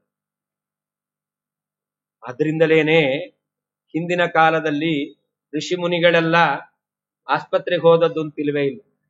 ಯಾಕೆ ಅಂತಂದ್ರೆ ಆ ಎಲ್ಲಾ ರೋಗ ಬರಬೇಕು ಅಂತಂದ್ರೆ ಆಹಾರ ಜಾಯತೆ ವ್ಯಾಧಿ. ಎಲ್ಲ ರೋಗಕ್ಕೆ ಮೂಲ ಕಾರಣ ಆಹಾರ. ನಾವು ತಿಂದದ್ದು ಅಮೃತವಾಗಿದೆ ಅಂತಂದ್ರೆ ಅಲ್ಲಿ ರೋಗ ಬರ್ಲಿಕ್ಕೆ ಎಲ್ಲಿ ಕಾರಣ? ಅಮೃತ ರೋಗ ಪರಿಹಾರ ಮಾಡುತ್ತಷ್ಟೇ ಹೊರತು ಅಮೃತದಿಂದ ರೋಗ ಬರೋದಿಲ್ಲ. ಹಾಗಾದ್ರೆ ದ್ವಾದಶ ಸ್ತೋತ್ರ ಪಠನೆ ಮಾಡಿ ದೇವರಿಗೆ ನೈವೇದ್ಯ ಮಾಡಿದ ಆಹಾರವನ್ನು ಸ್ವೀಕಾರ ಮಾಡ್ತೇವೆ ಅಂತಂದ್ರೆ ಅಂತಹ ಆಹಾರವನ್ನು ತಿಂದವನಿಗೆ BP ಶುಗರ್ ಬರಲ್ಲ. BP ಶುಗರ್ ಬಂದಿದ್ದು ಯಾವತ್ತು ಗೊತ್ತಾ? ಎಂದು ಗ್ಯಾಸಿನಿಂದ ಅಡಿಗೆ ಮಾಡ್ಲಿಕ್ಕೆ ಪ್ರಾರಂಭ ಆಯ್ತೋ ಅವತ್ತಿನಿಂದ BP ಶುಗರ್ ಶುರುವಾಯಿತು. ನೋಡಿ, ನಿಮ್ ತಾತಂದ್ರಿಗೆ ಯಾರಿಗಾದ್ರೂ BP ಶುಗರ್ ಇತ್ತಾ? ಯಾಕಿರ್ಲಿಲ್ಲ? ಅವರು ಕಟ್ಟಿಗೆ ಒಲೆಯಲ್ಲಿ ಅಥವಾ ಇದ್ದಿಲ ಒಲೆಯಲ್ಲೇ ಅಡಿಗೆ ಮಾಡಿ ಊಟ ಮಾಡ್ತಾ ಇದ್ದದ್ದು. ಆದ್ರಿಂದ ಅವ್ರಿಗೆ ಯಾರಿಗೂ BP ಶುಗರ್ ಇರ್ಲಿಲ್ಲ. ಇವತ್ತು 12 ವರ್ಷ 13 ವರ್ಷ 8 ವರ್ಷ ಅವರಿಗೆ BP ಶುಗರ್. ಯಾಕೆ ಅಂದ್ರೆ ನಾವು ತಿನ್ನುವಂತ ಆಹಾರ ಅದರಲ್ಲಿರುವಂತ ದೋಷ. ನಮಗೇನೋ ಬೇಗ ಬೇಗ ತಿನ್ಬೇಕು, ಆದ್ರಿಂದ ಬೇಗ ಬೇಗ ಅಡಿಗೆ ಆಗ್ಬೇಕು, ಅದಕ್ಕೋಸ್ಕರ ಕುಕ್ಕರಲ್ಲಿ ಒಂದ್ ಬಾರಿ ಕೂಗಿಸ್ಬಿಡ್ತೇವೆ ಅಂತಂದ್ರೆ ನಾವು ಕೂಗ್ತಿರ್ತೇವೆ, ಅದು ಕೂಗುತ್ತೆ. ಅಂತೂ ಕೂಗೋಷ್ಟೊತ್ತಿಗೆ ಅಡಿಗೆ ಮುಗಿದೋಯ್ತು ಅಂತ ಹೇಳಿ ತಿಂತೇವೆ ಗಬಗಬ ಅಂತ. ಎಷ್ಟು ಬೇಗ ತಿಂತೇವೋ, ಎಷ್ಟು ಬೇಗ ಅಡಿಗೆ ಮಾಡ್ತೇವೋ ಅಷ್ಟು ಬೇಗ ರೋಗ ನಮಗೆ ಅಂಟ್ಕೊಳ್ಳುತ್ತೆ. ಆದರೆ ನಾವು ನಿಧಾನವಾಗಿ ಬೇಯಿಸಿ, ಶಾಸ್ತ್ರ ಹೇಳುತ್ತೆ ಊಟ ಮಾಡ್ಬೇಕಾದ್ರೆ ಗಡಿಬಿಡಿ ಮಾಡಬೇಡ, ನಿಧಾನವಾಗಿ ತಿನ್ನು. ಅದಕ್ಕೋಸ್ಕರ ನಾವೇನ್ ಮಾಡ್ತೇವೆ, ಕ್ಯಾರಿಯರ್ ಇಟ್ಕೊಂಡು ಬಸ್ಸಲ್ಲೋ ರೈಲಲ್ಲೋ ತಿನ್ಕೊಂಡು ಹೋಗ್ತೇವೆ ಅಂತ. ನಿಧಾನ ತಿನ್ಬೇಕು ಅಂತ ಹೇಳಿದಾರ ಅಲ್ಲ. ತಿನ್ಬೇಕಾದ್ರೂ ಕೂಡ ಒಂದೇ ಕಡೆಯಲ್ಲಿ ತಿಂದು ಯಜ್ಞಾನುಸಂಧಾನ ಮಾಡಿ ತಿನ್ಬೇಕಷ್ಟೇ ಹೊರತು ಓಡಾಡ್ಕೊಂಡು ಹೋಗ್ತಾ ಇರ್ಬೇಕಾದ್ರೆ ತಿನ್ನೋದಲ್ಲ. ಹೀಗೆ ಅನುಸಂಧಾನ ಮುಖ್ಯ. ವ್ಯಾಸತೀರ್ಥರು ಅವನತ್ರ ಕೇಳ್ತಾರೆ, ನಮಗೆ ಕೊಟ್ಟಂತ ಸಂದೇಶ ದೇವರ ಮುಂದೆ ನಾವಿಡಬೇಕಾದ್ರೆ ಅದು ಪರಿಶುದ್ಧವಾದಂತಹ ಆಹಾರ ಅಂತ ನಾವು ಅನುಸಂಧಾನ ಮಾಡಿ ಇಟ್ಟಿದ್ದೇವೆ ಅಂತಾದ್ರೆ ಅದರಿಂದ ದೇವರಿಗೆ ಇಡಬೇಕಾದ್ರೆ ಶುದ್ಧವಾದನ್ನೇ ನಾವು ಇಡ್ತೇವೆ. ಯಾಕೆ ಶುದ್ಧವಾದನ್ನು ಇಡ್ತೇವೆ ಅಂತಂದ್ರೆ ನಾವು ಆ ಶುದ್ಧವಾದನ್ನೇ ತಿನ್ನಬೇಕು. ಶುದ್ಧವಾದದನ್ನು ತಿಂದ್ರೆ ದೇವರಿಗೆ ಏನು ಕೊಟ್ಟರು ಕೂಡ, ಪೂತನೆ ವಿಷ ಕೊಟ್ಲು, ದೇವರಿಗೆ ಏನಾದ್ರೂ ವಿಪರೀತ ಪರಿಣಾಮ ಆಯ್ತಾ? ವಿಷ ಕೊಟ್ಟಂತಹ ಪೂತನೆಗೆ ವಿಷ ಆಯ್ತಷ್ಟೇ ಹೊರತು ದೇವರಿಗೆ ಏನೂ ಆಗ್ಲಿಲ್ಲ. ಹಾಗೆ ದೇವರಿಗೇನು ಆಗೋದಿಲ್ಲ. ಏನ್ ಕೊಟ್ಟಿರ್ತೇವೋ ಅದು ನಮಗೆ ರಿಯಾಕ್ಟ್ ಆಗುತ್ತೆ. ಹಾಗಾದ್ರೆ ದೇವರಿಗೆ ಒಳ್ಳೇದು ಕೊಟ್ರೆ ದೇವರು ನಮ್ಗೆ ಒಳ್ಳೇದನ್ನೇ ಕೊಡ್ತಾನೆ. ವ್ಯಾಸತೀರ್ಥರು ಇದನ್ನ ತಮ್ಮ ಜೀವನದಲ್ಲಿ ತೋರಿಸಿಕೊಟ್ಟಿದ್ದಾರೆ. ಅವನ ಹತ್ರ ಕೇಳಿದ್ರು, ನೀನು ಅನ್ನ ಅಂತ ಇಟ್ಟಿದ್ದೀಯಾ ಅಂತಂದ್ರೆ ಇದು ಅನ್ನವೇ, ನಾನು ತಿಂತೀನಿ. ಹೀಗೆ ಏನು ಈಗ ತಾನೇ ನಾವು ಮನನ ಮಾಡಿದೇವಲ್ಲ, ಶೇಷ ಅವನೇ ಅನುಗ್ರಹ ಮಾಡ್ಲಿಕ್ಕೆ ಬಂದಿದ್ದಾನೆ ಅಂತಂದ್ರೆ ಅವನಿಂದ ಉಂಟಾದ ವಿಷ ಇವರಲ್ಲಿ ಏನು ಬಾಧೆ ಉಂಟು ಮಾಡ್ಲಿಕ್ಕೆ ಸಾಧ್ಯ? ಶೇಷಶಾಹಿಯಾದ ಪರಮಾತ್ಮನ ಅನುಗ್ರಹ ಇವರಿಗಿದ್ದ ಮೇಲೆ ಆ ಶೇಷ ಏನು ವಿಷವನ್ನು ಇವರಲ್ಲಿ ಪರಿಣಾಮ ಉಂಟು ಮಾಡುವಂತೆ ಮಾಡುತ್ತಾನೆ? ಇದು ಸಾಧ್ಯವೇ? ಹೀಗೆ ವ್ಯಾಸತೀರ್ಥರು ಆ ಭಗವಂತನ ಅನುಗ್ರಹಕ್ಕೆ ಪಾತ್ರರಾಗಿದ್ದಾರೆ. ಇಂತಹ ವ್ಯಾಸತೀರ್ಥರು ಅನೇಕ ಕೃತಿಗಳನ್ನು ರಚನೆ ಮಾಡಿದ್ದಾರೆ. ನಾನು ಮೊದಲೇ ಹೇಳಿದ ಹಾಗೆ ವ್ಯಾಸತೀರ್ಥರ ಒಂದು ವಿದ್ಯಾವೈಭವ ಅದನ್ನು ನಾವು ಕಾಣಬೇಕು. ವ್ಯಾಸತೀರ್ಥರು 6 ರಾಜರ ತಲೆಮಾರಿನವರಿಗೆ ಅವರು ರಾಜಗುರುಗಳಾಗಿದ್ದಾರೆ. ರಾಜರು ಬಂದ್ರು ಹೋದ್ರು, ಗುರುಗಳು ಮಾತ್ರ ಒಬ್ಬರೇ. ನಮ್ಮ ಗುರುಗಳಾದ ವಿಶ್ವೇಶತೀರ್ಥರು ಹಾಗೆ 8 ವರ್ಷಕ್ಕೆ ಆಶ್ರಮವನ್ನು ತೆಗೆದುಕೊಂಡವರು. ಅನಂತರ 89 ವರ್ಷದ ತನಕ ಅವರಿದ್ರು. ಅವರ ಜೀವಿತಾವಧಿಯಲ್ಲಿ ಅನೇಕ ಸನ್ಯಾಸಿಗಳು ಬಂದು ಹೋಗಿದ್ದಾರೆ, ಆದ್ರೆ ಅವರು ಮಾತ್ರ ಇದ್ರು. ಅವ್ರು ಹೇಳ್ತಾ ಇದ್ರು, ನಾನು ಈ ಪರಂಪರೆಯಲ್ಲಿ ಇಷ್ಟು ಸನ್ಯಾಸಿಗಳನ್ನು ನೋಡಿದ್ದೇನೆ. ಹಾಗೆ ವ್ಯಾಸತೀರ್ಥರು ಕೂಡ ಅವರು 101 ವರ್ಷ ಈ ಪಾರ್ಥಿವ ಶರೀರದಿಂದ ಇದ್ದವರು. ಅಂತಹ ದೀರ್ಘವಾದ ಆಯುಷ್ಯವನ್ನು ಹೊಂದಿರತಕ್ಕಂತಹ ವ್ಯಾಸತೀರ್ಥರ ಆ ಜೀವಿತಾವಧಿಯಲ್ಲಿ ರಾಜರ 6 ತಲೆಮಾರಿನವರು ಬಂದು ಹೋಗಿದ್ದಾರಂತೆ. ಕೊನೆ ತಲೆಮಾರಿನವನು ಅವನು ಕೃಷ್ಣದೇವರಾಯ. ಅವನ ಅನಿಷ್ಟವನ್ನು ಕೂಡ ವ್ಯಾಸತೀರ್ಥರು ಪರಿಹಾರ ಮಾಡಿದ್ದಾರೆ. ಆ ವ್ಯಾಸತೀರ್ಥರ ವಿಶೇಷವಾಗಿರತಕ್ಕಂತಹ ಒಂದು ವಿದ್ಯಾದಾನ, ಅದನ್ನು ನಾವು ಮನನ ಮಾಡಬೇಕು. ವ್ಯಾಸತೀರ್ಥರು ದೊಡ್ಡ ಗುರುಕುಲವನ್ನು ನಡೆಸ್ತಾ ಇದ್ದರಂತೆ. ಆ ಗುರುಕುಲದಲ್ಲಿ ಯಾರ್ಯಾರು ಇದ್ದರು ಅಂತಂದ್ರೆ ಸನ್ಯಾಸಿ ಶಿಷ್ಯರಿದ್ರಂತೆ, ಗೃಹಸ್ಥಾಶ್ರಮದಲ್ಲಿದ್ದಂತ ಶಿಷ್ಯರಿದ್ರಂತೆ, ಬ್ರಹ್ಮಚಾರಿ ಶಿಷ್ಯರಿದ್ರಂತೆ. ಎಷ್ಟು ಸನ್ಯಾಸಿ ಶಿಷ್ಯರಿದ್ರು ಚರಿತ್ರೆಯಲ್ಲಿ ಉಲ್ಲೇಖ ಮಾಡ್ತಾರೆ. 70ಕ್ಕೂ ಅಧಿಕ ಸನ್ಯಾಸಿ ಶಿಷ್ಯರಿದ್ರಂತೆ. ಇವತ್ತು ಒಬ್ರು ವಿದ್ಯಾರ್ಥಿಗಳು ಸಿಕ್ಕೋದೇ ಕಷ್ಟ. ಆದ್ರೆ ವ್ಯಾಸತೀರ್ಥರ ಆ ಗುರುಕುಲದಲ್ಲಿ ಅಧ್ಯಯನ ಮಾಡ್ಲಿಕ್ಕೋಸ್ಕರ ವ್ಯಾಸತೀರ್ಥರಿಂದ ಸನ್ಯಾಸವನ್ನು ಸ್ವೀಕಾರ ಮಾಡಿರ್ತಕ್ಕಂಥ 70ಕ್ಕೂ ಅಧಿಕರಾದ ಸನ್ಯಾಸಿ ಶಿಷ್ಯರಿದ್ರಂತೆ. 1000ಕ್ಕೂ ಅಧಿಕರಾದಂತಹ ಗೃಹಸ್ಥಾಶ್ರಮದಲ್ಲಿದ್ದಂತಹ ಶಿಷ್ಯರಿದ್ರಂತೆ. ನಮ್ಮಲ್ಲೇನಾದ್ರೂ ಪಾಠ ಪ್ರವಚನಕ್ಕೆ ಹೋಗ್ಬೇಕು ಅಂತಂದ್ರೆ ರಿಟೈರ್ಡ್ ಆಗ್ಬೇಕು, ಮನೇಲಿ ಹೆಂಡತಿ ಕಾಟ ಕೊಡಬೇಕು, ಹೆಂಡತಿ ಬೈಬೇಕು, ಪಾಠ ಕೊಡ್ಬೇಕು. ಅದು ಈಗಿನ ಕಾಲದಲ್ಲಿ. ಹಾಗಲ್ಲ. ಯಾರು ಆಗತಾನೆ ಗೃಹಸ್ಥಾಶ್ರಮವನ್ನು ಪ್ರವೇಶ ಮಾಡಿದ್ದಾರೋ ಅಂಥವರು ಕೂಡ ಬ್ರಹ್ಮಚರ್ಯಾಶ್ರಮದಲ್ಲಿ ನಮಗೆ ಅಧ್ಯಯನ ಮಾಡ್ಲಿಕ್ಕೆ ಆಗ್ಲಿಲ್ಲ. ಆಚಾರ್ಯ ಚರಿತ್ರೆಯನ್ನು ನಾವು ಕೇಳ್ಬೇಕಾದ್ರೆ ಹೇಳ್ತಾರೆ, ಬಹವೋ ಗೃಹಿಣೋಪ್ಯಾಸನ್ ಬಹುಶ್ರುತ ಮಹಾಗುಣಾಹ. ನಾರಾಯಣ ಪಂಡಿತಾಚಾರ್ಯ ಹೇಳ್ತಾರೆ, ಗೃಹಿಣ ಆಸನ್. ಆಚಾರ್ಯರ ಶಿಷ್ಯ ಪರಂಪರೆಯಲ್ಲಿ ಅನೇಕ ಜನ ಗೃಹಸ್ಥಾಶ್ರಮದವರು ಇದ್ರು ಅಂತ. ಹಾಗೆ ವ್ಯಾಸತೀರ್ಥರ ಆ ಗುರುಕುಲದಲ್ಲಿಯೂ ಕೂಡ ಗೃಹಸ್ಥಾಶ್ರಮದ ವಿದ್ಯಾರ್ಥಿಗಳು ಇದ್ದರಂತೆ. ಜೊತೆಯಲ್ಲಿ 10,000ಕ್ಕೂ ಅಧಿಕ ವಿದ್ಯಾರ್ಥಿಗಳು ಬ್ರಹ್ಮಚಾರಿ ಶಿಷ್ಯರಿದ್ದರಂತೆ. ಅದು ಎಷ್ಟು ದೊಡ್ಡದಾದಂತಹ ಗುರುಕುಲ ಆಗಿರಬಹುದು. ವ್ಯಾಸತೀರ್ಥರ ಆ ಒಂದು ವಿದ್ಯಾ ಕೊಡುಗೆ ಎಂತಹದ್ದು, ಅದನ್ನು ನಾವು ಚಿಂತನೆ ಮಾಡಬೇಕು. ಇವತ್ತೇನಾದ್ರೂ ನಾವು ಜ್ಞಾನ ಕಾರ್ಯ ನಡೆಸಬೇಕು ಅಂತ ಅಪೇಕ್ಷೆ ಪಡ್ತೇವೆ ಅಂತಂದ್ರೆ ವ್ಯಾಸತೀರ್ಥರನ್ನು ನಾವು ಮೊದಲು ಚಿಂತನೆ ಮಾಡಬೇಕು.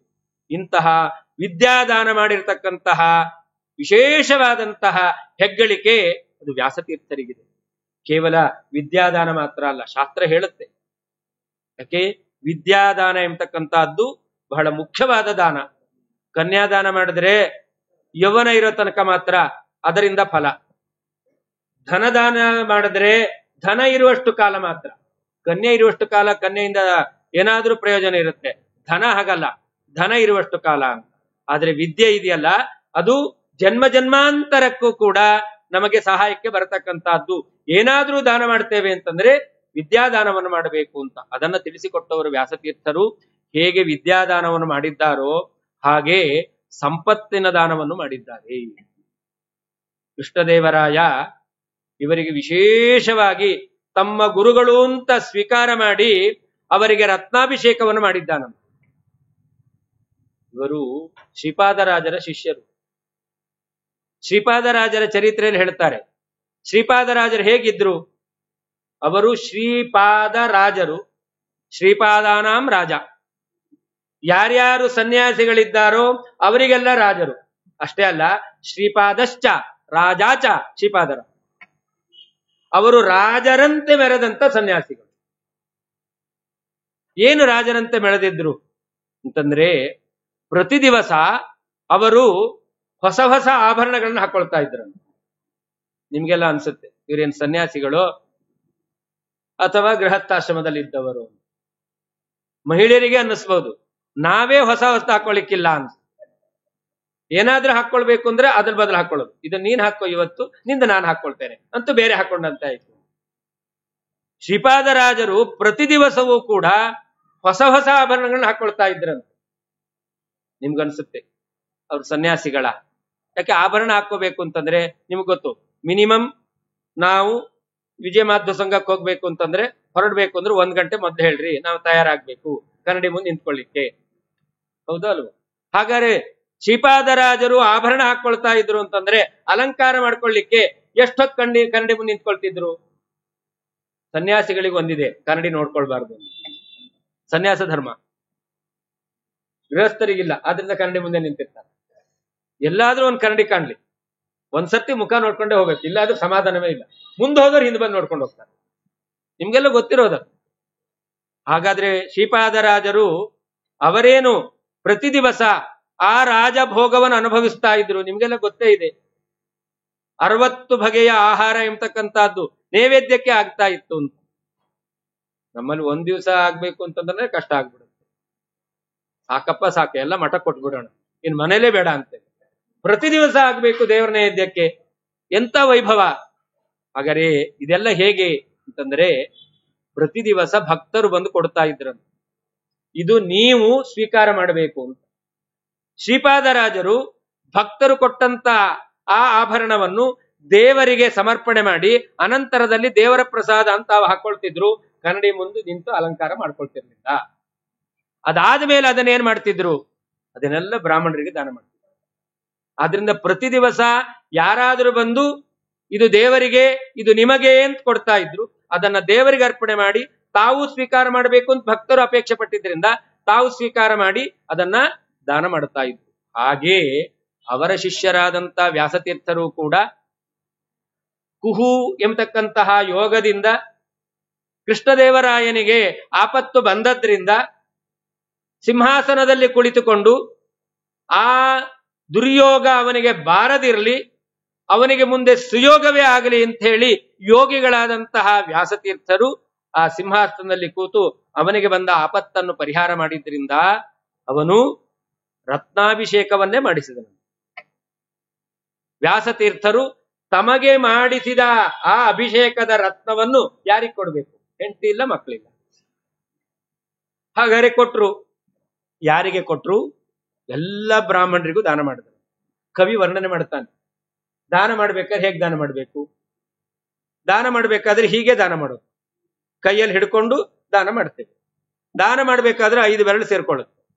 ಆ ಕವಿ ವರ್ಣನೆ ಮಾಡ್ತಾನೆ, ವ್ಯಾಸತೀರ್ಥರು ದಾನ ಮಾಡಬೇಕಾದ್ರೆ 5 ಬೆರಳು ಸೇರ್ಸೇ ದಾನ ಮಾಡ್ತಿದ್ರು. ಆ 5 ಬೆರಳು ಒಂದು ಸಂದೇಶ ಕೊಡ್ತಿತ್ತಂತೆ, ಈ ತೆಗೆದುಕೊಂಡ ದಾನ ನಿಮ್ಮ ವಂಶದ 5 ತಲೆಮಾರಿನವರಿಗೆ ಸಾಕು. ಅಯ್ಯೋ, ನಾವಿರ್ಲಿಲ್ಲಲ್ಲ ಅಂತ ನಮಗೆ ಬೇಸರ ಆಗುತ್ತೆ. ಆ ಕಾಲದಲ್ಲಿ ನಾವು ಇದ್ದಿದ್ರೆ ಎಷ್ಟು ಸಂತೋಷ ಆಗ್ತಿತ್ತು. ಈಗೇನ್ ಕಡಿಮೆ ಇಲ್ಲ, ನಾವು ಅಷ್ಟು ಮಾಡಿಟ್ಟಿರ್ತೇವೆ, ಆದ್ರೆ ತೆಗೆದುಕೊಂಡ ನಮಗೆ ಇಟ್ಕೊಳ್ಳಿಕ್ ಆಗ್ಲಿಲ್ಲಲ್ಲ. ಅಂತೂ ಅಷ್ಟು ದಾನವನ್ನು ಮಾಡ್ತಾ ಇದ್ದರಂತೆ. ಇದು ಅವರ ವಿದ್ಯಾದಾನ, ದ್ರವ್ಯದಾನ, ಹಾಗೆ ಭೂದಾನ ಯಥೇಚ್ಛವಾಗಿ ವ್ಯಾಸತೀರ್ಥರು ಮಾಡಿದ್ದಾರೆ. ಆದ್ರಿಂದಲೇನೆ ಅರ್ಥಿಕಲ್ಪಿತ ಕಲ್ಪೋಯಂ ಅಂತವ್ರು ಹೇಳುತ್ತಾರೆ. ಅವರು ಕಲ್ಪವೃಕ್ಷದಂತೆ ಅಂತ. ಯಾಕೆ ಅಂತಂದ್ರೆ ಅವ್ರು ಏನೂ ಬೇಡಲಿಲ್ಲ, ಆದ್ರೆ ಅವ್ರಿಗೇನು ಕೊರತೆ ಇರಲಿಲ್ಲ. ವಿದ್ಯಾದಾನ ಮಾಡಿದ್ರಿಂದ ಇವತ್ತು ನಾವು ಹೇಳ್ತೇವೆ, ನಿಮಗೆಲ್ಲ ಗೊತ್ತಿದೆ, ಮಾಧ್ಯಮದಲ್ಲಿ ನೋಡ್ತೀರಾ, ಶ್ರೀಮತ್ ನ್ಯಾಯಸುಧಾ ಮಂಗಳ ವಿಶೇಷವಾಗಿ ನಡೀತಾ ಇದೆ, ಪರೀಕ್ಷಾ ಕಾರ್ಯ ನಡೀತಾ ಇದೆ. ಯಾವ IAS ಅಂತ ನಡೀತಾ ಇತ್ತಲ್ಲ ಅಂತ ಪರೀಕ್ಷೆನೂ ಅಲ್ಲ, ಅದನ್ನು ಮೀರಿಸುವಂತ ಪರೀಕ್ಷೆ ನಡೀತಾ ಇದೆ. ಯಾಕೆ? ವಿದ್ಯಾಯಾಹ ಸುಧಾಯಾಹ ಶ್ರೀಕರತ್ವೆ ವಯಮೇವ ಸಾಕ್ಷಿಣಃ ಅಂತ ವಾದಿರಾಜ ತೀರ್ಥರು ಹೇಳಿದ್ದು. ಹಾಗಾದ್ರೆ ವಿದ್ಯೆ ಇದೆ ಅಂತಾದ್ರೆ ನಾವು ಕೇಳಬೇಕಾಗಿಲ್ಲ, ತಾನಾಗೆ ಸಂಪತ್ತು ಬರುತ್ತೆ, ಅಲ್ಲ ಹರಿದು ಬರುತ್ತೆ. ಬರುತ್ತೆ ಅಂದ್ರೆ ಅದಕ್ಕೆ ತಡೆ ಇರಬಹುದು, ನದಿಯಂತೆ ಹರಿದು ಬರುತ್ತೆ, ಅದಕ್ಕೆ ವಿಚ್ಛೇದವೇ ಇಲ್ಲ. ಅಂತಹ ಸಂಪತ್ತು ಅದನ್ನು ವ್ಯಾಸತೀರ್ಥರಲ್ಲಿ ನಾವು ಕಾಣುತ್ತೇವೆ. ಅಷ್ಟೇ ಅಲ್ಲ, ಅಂತಹ ದಾನ ಮಾಡಿದಂತಹ ಆ ವೈಭವ ಅವರಲ್ಲಿ ಇತ್ತು. ಇನ್ನೊಂದು ವ್ಯಾಸತೀರ್ಥರ ವೈರಾಗ್ಯ, ಎಂತಹ ವೈರಾಗ್ಯ! ವ್ಯಾಸತೀರ್ಥರ ಚರಿತ್ರೆಯಲ್ಲಿ ನಿಮಗೆಲ್ಲ ಗೊತ್ತೇ ಇದೆ. 12 ವರ್ಷಗಳ ಕಾಲ ತಿರುಪತಿಯಲ್ಲಿ ಶ್ರೀನಿವಾಸನ ಪೂಜೆಗೆ ವಿಚ್ಛೇದ ಬಾರದೇ, ಆ ಪೂಜೆ ಅವಿಚ್ಛಿನ್ನವಾಗಿ ನಡೆಯುವಂತೆ ಮಾಡಿದಂತಹ ಮಹಾತ್ಮರು ವ್ಯಾಸತೀರ್ಥರು. ಏನೋ ಪೂಜೆಯಲ್ಲಿ ತಪ್ಪಾಯ್ತಂತೆ, ಅರ್ಚಕರು ತಪ್ಪು ಮಾಡಿದ್ರು. ಅರ್ಚಕರು ತಪ್ಪು ಮಾಡಿದ್ರು ಅಂತ ರಾಜನಿಗೆ ಕೋಪ ಬಂತಂತೆ. ರಾಜ ಏನ್ ಮಾಡ್ದ? ಅರ್ಚಕರ ತಲೆಯನ್ನೇ ಚೆಂಡಾಡಿದ್ದಾನೆ, ಎಲ್ಲರ ರುಂಡವನ್ನು ಕೂಡ ತುಂಡು ಮಾಡಿದ್ದಾನೆ. ಆಮೇಲೆ ಕೋಪದಿಂದ ಏನಾಗುತ್ತೆ ಅಂತ ಗೊತ್ತಿಲ್ಲ. ಅದಕ್ಕೆ ವಿದುರ ಹೇಳ್ತಾನೆ, ಕೋಪ ಇದೆಯಲ್ಲ ಮೊದಲು ನಮ್ಮನ್ನು ಸುಡುತ್ತೆ, ಆಮೇಲೆ ಉಳಿದವರಿಗೆ ತೊಂದರೆ ಕೊಡುತ್ತೆ. ಅವನು ಕೂಡ ವಿವೇಕವನ್ನು ಕಳ್ಕೊಂಡು ಇಂತಹ ಅಕೃತ್ಯವನ್ನು ಮಾಡದ. ಬ್ರಹ್ಮಹತ್ಯೆ ಪಾಪ ಬಂತು. ವ್ಯಾಸತೀರ್ಥರು ಬಂದು ಮೊರೆ ಹೋಗ್ತಾನಂತ, ನಾನು ಮಹಾಪಾಪಿಯಾಗಿದ್ದೇನೆ, ನನ್ನನ್ನು ಕ್ಷಮ ಮಾಡಬೇಕು. ಆ ಸಂದರ್ಭದಲ್ಲಿ ದೊಡ್ಡ ಆಪತ್ತು ಬಂದದ್ದೇನು ಅಂತಂದ್ರೆ, ಶ್ರೀನಿವಾಸನ ಪೂಜೆಗೆ ಅರ್ಚಕರಿಲ್ಲ. ಯಾರ್ಯಾರು ಪೂಜೆ ಮಾಡಬೇಕಾಗಿತ್ತೋ ಆ ವಂಶದವರು ಅವರೆಲ್ಲರನ್ನೂ ಕೂಡ ಇವನೇ ನಾಶ ಮಾಡಿದ್ದಾನೆ. ಆಗ ವ್ಯಾಸತೀರ್ಥರು ತಾವೇ ಆ ತಿರುಮಲ ಕ್ಷೇತ್ರಕ್ಕೆ ಹೋಗಿ ಪೂಜಾ ಕೈಂಕರ್ಯವನ್ನು ಮಾಡುತ್ತಾ ಇದ್ದಾರೆ. ಆದರೆ ಆ ಚಂಡಾಡಿದಂತಹ ರಾಜರ ವಂಶದಲ್ಲಿ ಒಬ್ಬ ಹೆಣ್ಣುಮಗಳು ಗರ್ಭಿಣಿಯಾಗಿದ್ದ, ಅರ್ಚಕರ ವಂಶದಲ್ಲೇ ಬಂದವರು. ಆ ಮಗು ಅದು ಹುಟ್ಟಬೇಕು, ಅದು ಬೆಳಿಬೇಕು, ಸಂಸ್ಕಾರವಂತನಾಗಬೇಕು. ಅಲ್ಲಿಯ ತನಕ ವ್ಯಾಸತೀರ್ಥರು ತಿರುಪತಿಯಲ್ಲಿ ಶ್ರೀನಿವಾಸನ ಪೂಜೆಯನ್ನು ಮಾಡಿ 12 ವರ್ಷ ಆದ ಮೇಲೆ ಅವನಿಗೆ ತಿಳುವಳಿಕೆ ಬಂದಿದೆ ಅಂತ ಆದ ಮೇಲೆ ಆ ಪೂಜಾ ಕೈಂಕರ್ಯವನ್ನು ಅವನಿಗೆ ಒಪ್ಪಿಸಿಬಿಡ್ತಾರೆ. ನಾವೆಲ್ಲ ಅನ್ಕೊಳ್ತೇವೆ ವ್ಯಾಸತೀರ್ಥರ ಕೈಯಲ್ಲೇನೆ ಶ್ರೀನಿವಾಸನ ಪೂಜೆಯ ಅಧಿಕಾರ ಎಂಬತಕ್ಕಂತಹದ್ದು ಮುಂದುವರೆದು ಬಂದಿದ್ರೆ ಮಾಧ್ವರ ಕೈಯಲ್ಲೇ ಇರ್ತಿತ್ತು, ಯಾಕೆ ಅವ್ರ ಕೈಗೆ ಬಿಟ್ಟುಕೊಟ್ರು? ಯಾರ ಕೈಯಲ್ಲಿರಬೇಕೋ ಅವ್ರ ಕೈಯಲ್ಲೇ ಇರಬೇಕು, ಅದು ಭಗವಂತನ ಸಂಕಲ್ಪ. ಆದ್ದರಿಂದ ವ್ಯಾಸತೀರ್ಥರು ಭಗವಂತನ ಸಂಕಲ್ಪದಂತೆ ಅವರೇ ನಡೆಸ್ಕೊಂಡು ಹೋಗಬೇಕು ಅಂತ ಹೇಳಿ ಆ ಪೂಜಾ ಕೈಂಕರ್ಯವನ್ನು ಬಿಟ್ಟಿದ್ದಾರೆ. ಅಂತಂದ್ರೆ ಎಂತಹ ವೈರಾಗ್ಯ! ವೈರಾಗ್ಯ ಇದ್ರೆ ಮಾತ್ರ ಅದು ಸಾಧ್ಯ. ಇವತ್ತು ನೋಡ್ತಾ ಇದ್ದೇವೆ, ಶ್ರೀನಿವಾಸನಿಗೆ ಇರತಕ್ಕಂತಹ ಸಂಪತ್ತೇನು, ವೈಭವ ಏನು, ಉತ್ಸವಗಳೇನು, ಇದೆಲ್ಲವೂ ಕೂಡ ವ್ಯಾಸತೀರ್ಥರು ತಮ್ಮ ಜೀವಿತಾವಧಿಯಲ್ಲಿ ಸಂಪೂರ್ಣವಾಗಿ ಇಟ್ಕೊಳ್ಬಹುದಾಗಿತ್ತು.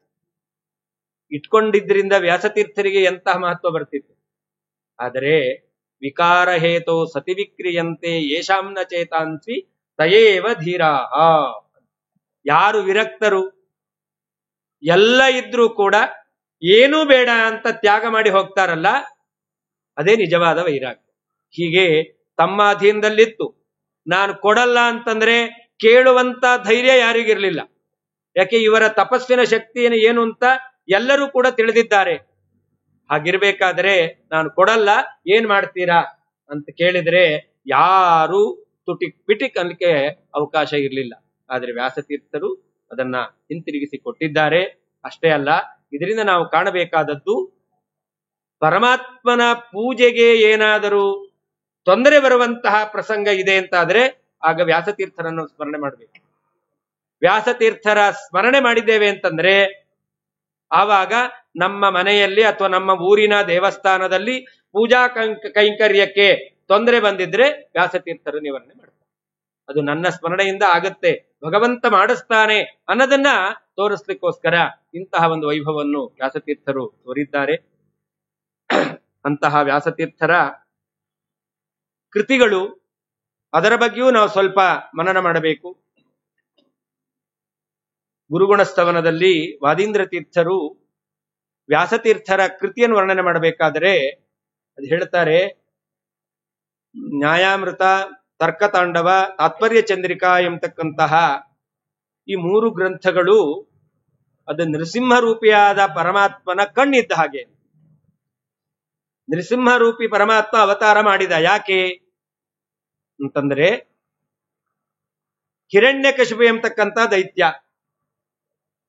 ಕಹ ಮದನ್ಯ ಜಗದೀಶ್ವರ, ನನ್ನ ಬಿಟ್ಟು ಇನ್ನೊಬ್ಬ ಒಡೆಯ ಯಾರಿದ್ದಾನೆ, ಜಗದೊಡೆಯ ಯಾರು, ನಾನೇ ಜಗದೊಡೆಯ ಅಂತ ಅಹಂ ಬ್ರಹ್ಮಾಸ್ಮಿ ಅಂತ ಮೊದಲು ಇಡೀ ಜಗತ್ತಿನಲ್ಲಿ ಸಾರಿದಂತಹ ವ್ಯಕ್ತಿ ಹಿರಣ್ಯಕಶಿಪು. ಅಂತಹ ಹಿರಣ್ಯಕಶಿಪು ಭಕ್ತನಾದಂತಹ ತನ್ನ ಮಗನೇ ಆಗಿದ್ರೂ ಕೂಡ ಅವನನ್ನು ಕೊಲ್ಲಬೇಕು ಅಂತ ಅವನು ಹೊರಟಿದ್ದಾನೆ. ಆ ಪ್ರಹ್ಲಾದನ ರಕ್ಷಣೆಗೋಸ್ಕರ, ಹಿರಣ್ಯಕಶಿಪುವಿನ ಸಂಹಾರ ಮಾಡಲಿಕ್ಕೋಸ್ಕರ ನರಸಿಂಹರೂಪಿಯಾದ ಪರಮಾತ್ಮ ಆವಿರ್ಭೂತನಾದ. ಹಾಗೆ ಶ್ರೀಮನ್ ಮಧ್ವ ಸಿದ್ಧಾಂತವೇ ನರಸಿಂಹರೂಪಿ ಪರಮಾತ್ಮನಂತೆ. ಆಚಾರ್ಯರು ಹೇಳ್ತಾರೆ ಮಾಯಾವಾದ ಖಂಡನದಲ್ಲಿ, ನರಸಿಂಹೋಖಿಲಾಜ್ಞಾನ ಮತಧ್ವಾಂತ ದಿವಾಕರ ಜಯತ್ಯಮಿತ ಸಜ್ಞಾನ ಸುಖಶಕ್ತಿ ಪಯೋನಿಧಿ. ಪರಮಾತ್ಮ ನರಸಿಂಹನಾಗಿ ಅವತಾರ ಮಾಡಿದ, ನಾನೇ ಬ್ರಹ್ಮ ಎಂಬುದಾಗಿ ಹೇಳಿಕೊಳ್ಳುವಂತಹ ಯಾವ ಹಿರಣ್ಯಕಶಿಪು ಇದ್ದಾನೆ ಅವನನ್ನು ಸಂಹಾರ ಮಾಡಲಿಕ್ಕೋಸ್ಕರ. ಹಾಗೆ ಆಚಾರ್ಯರ ಸಿದ್ಧಾಂತ ಎಂಬತಕ್ಕಂತಹ ನರಸಿಂಹ ಆವಿರ್ಭೂತನಾಗಿದ್ದಾನೆ. ಆಚಾರ್ಯರ ಸಿದ್ಧಾಂತವೇ ನರಸಿಂಹ. ಯಾಕೆ ಆವಿರ್ಭೂತವಾದದ್ದು? ಯಾವ ಮಾಯಾವಾದಿಗಳಿಂದ ಅಹಂ ಬ್ರಹ್ಮಾಸ್ಮಿ ಎಂಬತಕ್ಕಂತಹ ಈ ವಾದ ಎಂಬತಕ್ಕಂತಹದ್ದು ಎಲ್ಲ ಜಗತ್ತಿನಲ್ಲಿ ಪ್ರಚಾರಕ್ಕೆ ಬಂದಿತ್ತು.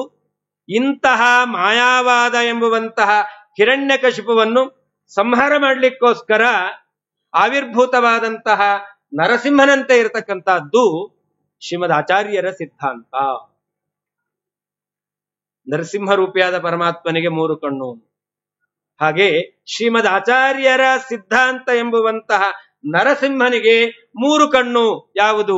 ವಾದೀಂದ್ರ ತೀರ್ಥರು ಹೇಳ್ತಾರೆ, ವ್ಯಾಸತೀರ್ಥರಿಂದ ರಚಿತವಾಗಿರತಕ್ಕಂತಹ ಏನು ನ್ಯಾಯಾಮೃತ ಎಂಬತಕ್ಕಂತಹ ಗ್ರಂಥ ಇದೆ, ತರ್ಕತಾಂಡವ ಎಂಬತಕ್ಕಂತಹ ಗ್ರಂಥ ಇದೆ, ಚಂದ್ರಿಕಾಚಾರ್ಯರು ಎಂಬುದಾಗಿಯೇ ಖ್ಯಾತಿಯನ್ನು ಪಡೆದಿದ್ದಾರೆ. ಹೇಗೆ ಪರಿಮಳಾಚಾರ್ಯರು ಅಂತ ನಾವು ಕಾಣ್ತೇವೋ ಹಾಗೆ ವ್ಯಾಸತೀರ್ಥರನ್ನು ಚಂದ್ರಿಕಾಚಾರ್ಯರು. ಹೀಗೆ ತಾತ್ಪರ್ಯ ಚಂದ್ರಿಕಾ ಎಂಬತಕ್ಕಂತಹ 3 ಕಣ್ಣುಗಳು. ಕಣ್ಣು ಪದಾರ್ಥವನ್ನು ತೋರಿಸುತ್ತೆ ಅಲ್ವಾ? ನಾವು ಪದಾರ್ಥಗಳನ್ನು ನೋಡ್ಬೇಕು ಅಂತಂದ್ರೆ ಕಣ್ಣು ಬೇಕು, ಕಣ್ಣಿಲ್ಲ ಅಂದ್ರೆ ಪದಾರ್ಥವನ್ನು ನೋಡ್ಲಿಕ್ಕಾಗಲ್ಲ. ಹಾಗೆ ಈ ವ್ಯಾಸತೀರ್ಥರ 3 ಕೃತಿಗಳಿದೆಯಲ್ಲ, ಈ ಕೃತಿಗಳು ಕೂಡ ಏನ್ ತೋರಿಸುತ್ತೆ? ಆಚಾರ್ಯರ ಸಿದ್ಧಾಂತದ ತತ್ವ ಇದೆಯಲ್ಲ, ಅದನ್ನು ಇದಮಿತ್ತಂ ಎಂಬುದಾಗಿ ನಮಗೆ ದೃಢವಾಗಿ ತಿಳಿಸಿಕೊಡ್ತಕ್ಕಂತಹದ್ದು ವ್ಯಾಸತೀರ್ಥರ ಕೃತಿಗಳು.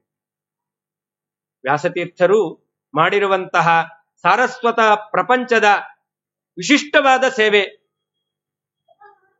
ಜ್ಞಾನಿಗಳು ಹೇಳ್ತಾರೆ, ವ್ಯಾಸತೀರ್ಥರ ಮಹಿಮೆ ಏನು ಅನ್ನೋದನ್ನ ವೇದವ್ಯಾಸದೇವರು ಹೇಳಿದ್ದಾರೆ ಅಂತ. ವೇದವ್ಯಾಸ ದೇವರು ಬ್ರಹ್ಮಸೂತ್ರವನ್ನು ರಚನೆ ಮಾಡಿದ್ದಾರೆ. ಆಚಾರ್ಯರು ಬ್ರಹ್ಮಸೂತ್ರ ಭಾಷ್ಯವನ್ನು ರಚನೆ ಮಾಡಿದ್ದಾರೆ, ಅನುವ್ಯಾಖ್ಯಾನವನ್ನು ರಚನೆ ಮಾಡಿದ್ದಾರೆ.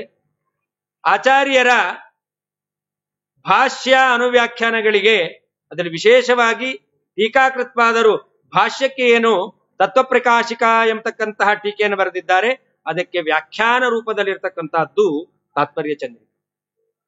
ಈ ತಾತ್ಪರ್ಯ ಚಂದ್ರಿಕಾದ ವೈಶಿಷ್ಟ್ಯ ಏನು ಅಂದ್ರೆ, ಬ್ರಹ್ಮಸೂತ್ರದಲ್ಲಿ ಒಂದು ಸೂತ್ರ ಇದೆ, ಓಂ ತದಧಿಗಮೆ ಉತ್ತರ ಪೂರ್ವಾಘಯೋ ಅಶ್ಲೇಷ ವಿನಾಶೌ ತದ್ವ್ಯಪದೇಶಾತ್ ಓಂ. ಭಗವಂತನ ಸಾಕ್ಷಾತ್ಕಾರ, ಪರಮಾತ್ಮನ ಅಪರೋಕ್ಷ ಜ್ಞಾನ ಆಗಿದೆ ಅಂತಂದ್ರೆ ಅದರ ಮಹತ್ವ ಏನು ಅನ್ನೋದನ್ನ ಹೇಳಲಿಕ್ಕೋಸ್ಕರ ವೇದವ್ಯಾಸದೇವರು ಹೇಳಿರುವಂತ ಒಂದು ಸೂತ್ರ. ಭಗವಂತನ ಸಾಕ್ಷಾತ್ಕಾರ ಆಯಿತು ಅಂತಂದ್ರೆ ನಾವು ಹಿಂದೆ ಮಾಡಿದ ಎಲ್ಲ ಪಾಪವನ್ನು ಕಳ್ಕೊಳ್ತೇವೆ. ವಿನಾಶ, ವಿನಾಶ, ವಿಶೇಷವಾಗಿ ನಾಶ. ನಾವೇನೇನು ಪಾಪ ಮಾಡಿದ್ದೇವೋ ಎಲ್ಲ ನಾಶ ಆಗುತ್ತೆ. ಮುಂದೆ ಪಾಪ ಮಾಡಿದ್ರೆ ಅದು ಲೇಪ ಆಗೋದಿಲ್ಲ. ಹೀಗೆ ನಾವು ಮಾಡಿರತಕ್ಕಂತ ಹಿಂದಿನ ಪಾಪಗಳು ನಾಶವಾಗಿ ಹೋಗುತ್ತೆ, ಮುಂದಿನ ಪಾಪಗಳ ಲೇಪ ಇಲ್ಲ ಎಂಬುದಾಗಿ ಪರಮಾತ್ಮನ ಜ್ಞಾನದ ಮಹತ್ವವನ್ನು ವರ್ಣನೆ ಮಾಡುತ್ತಾ ಇದೆ. ಇದೇ ಸೂತ್ರ ಚಂದ್ರಿಕಾಚಾರ್ಯರ ಚಂದ್ರಿಕಾ ಗ್ರಂಥದ ಬಗ್ಗೆಯೂ ಹೇಳ್ತಾ ಇದೆ. ಏನದು ಅಂತಂದ್ರೆ ತದಧಿಗಮೆ. ಯಾರು ತಾತ್ಪರ್ಯ ಚಂದ್ರಿಕಾ ಎಂಬತಕ್ಕಂತಹ ವ್ಯಾಸತೀರ್ಥರ ಕೃತಿಯನ್ನು ಅಧಿಗಮ ಚೆನ್ನಾಗಿ ಅಧ್ಯಯನ ಮಾಡ್ತಾ ಇದ್ದಾರೋ ಅಂಥವರಿಗೆ ಉತ್ತರ ಪೂರ್ವಾಘಯೋ ಅಶ್ಲೇಷ ವಿನಾಶವು. ಇಲ್ಲಿ ಅಘ ಅಂತಂದ್ರೆ ಪಾಪ, ಪಾಪಕ್ಕೆ ಕಾರಣವಾದ ಅನ್ಯಥಾ ಜ್ಞಾನ ಮತ್ತು ಸಂಶಯ ಅಂತ ಇಟ್ಕೊಳ್ಬೇಕು.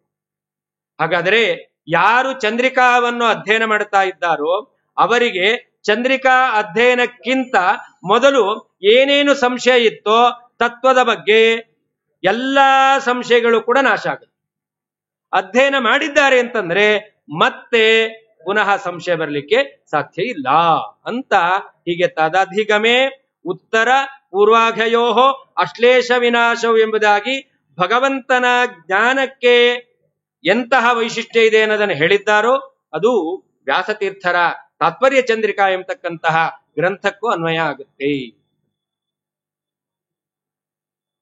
ತಾತ್ಪರ್ಯ ಚಂದ್ರಿಕಾದಲ್ಲಿ ಎಷ್ಟು ಸೊಗಸಾಗಿ, ಎಷ್ಟು ಸುಲಭವಾಗಿ ನಮಗೆ ಅರ್ಥ ಆಗುವ ಹಾಗೆ ಕಠಿಣವಾದಂತ ವಿಷಯವನ್ನು ಕೂಡ ವ್ಯಾಸತೀರ್ಥರು ಅವರು ವಿವರಣೆ ಮಾಡ್ತಾರೆ ಅನ್ನೋದನ್ನು ನಾವು ನೋಡಬಹುದು. 2ನೆಯ ಅಧ್ಯಾಯದಲ್ಲಿ ಮೊದಲನೆಯ ಪಾದದಲ್ಲಿ 2ನೇ ಪಾದ, ಅದನ್ನ ಮೊದಲನೇ ಪಾದ ಅದನ್ನ ಯುಕ್ತಿಪಾದ ಅಂತ ಕರೀತಾರೆ. ಅಲ್ಲಿ ಬರುವಂತಹ ಒಂದು ಸೂತ್ರ ಓಂ ಅಭಿಮಾನಿ ವ್ಯಪದೇಶಸ್ತು ವಿಶೇಷಾನುಗತಿಭ್ಯಾಂ ಓಂ. ಇಲ್ಲಿ ಭಗವಂತನನ್ನು ಜಗಜ್ಜನ್ಮಾದಿ ಕಾರಣ ಅಂತ ನಾವು ಉಪಾಸನೆ ಮಾಡಬೇಕು. ತನ್ಮೂಲಕ ಭಗವಂತನ ಗುಣಪೂರ್ಣತ್ವ ಎಂಬತಕ್ಕಂಥದ್ದು ನಮಗೆ ದೃಢವಾಗುತ್ತೆ. ಹಾಗೆ ಭಗವಂತನನ್ನು ಗುಣಪೂರ್ಣ ಅಂತ ಚಿಂತನೆ ಮಾಡಬೇಕು. ಭಗವಂತನು ಗುಣಪೂರ್ಣ ಯಾಕೆ ಅಂತಂದ್ರೆ ಜಗಜ್ಜನ್ಮಾದಿ ಕಾರಣ. ಭಗವಂತ ಜಗಜ್ಜನ್ಮಾದಿ ಕಾರಣ ಯಾಕೆ ಅಂತಂದ್ರೆ ಓಂ ಶಾಸ್ತ್ರಯೋನಿತ್ವ, ಓಂ ವೇದವು ಪ್ರಮಾಣವಾಗಿದೆ. ಇಲ್ಲಿ ಆಕ್ಷೇಪ ಮಾಡುತ್ತಾರೆ, ವೇದವು ಪ್ರಮಾಣ ಅಲ್ಲ.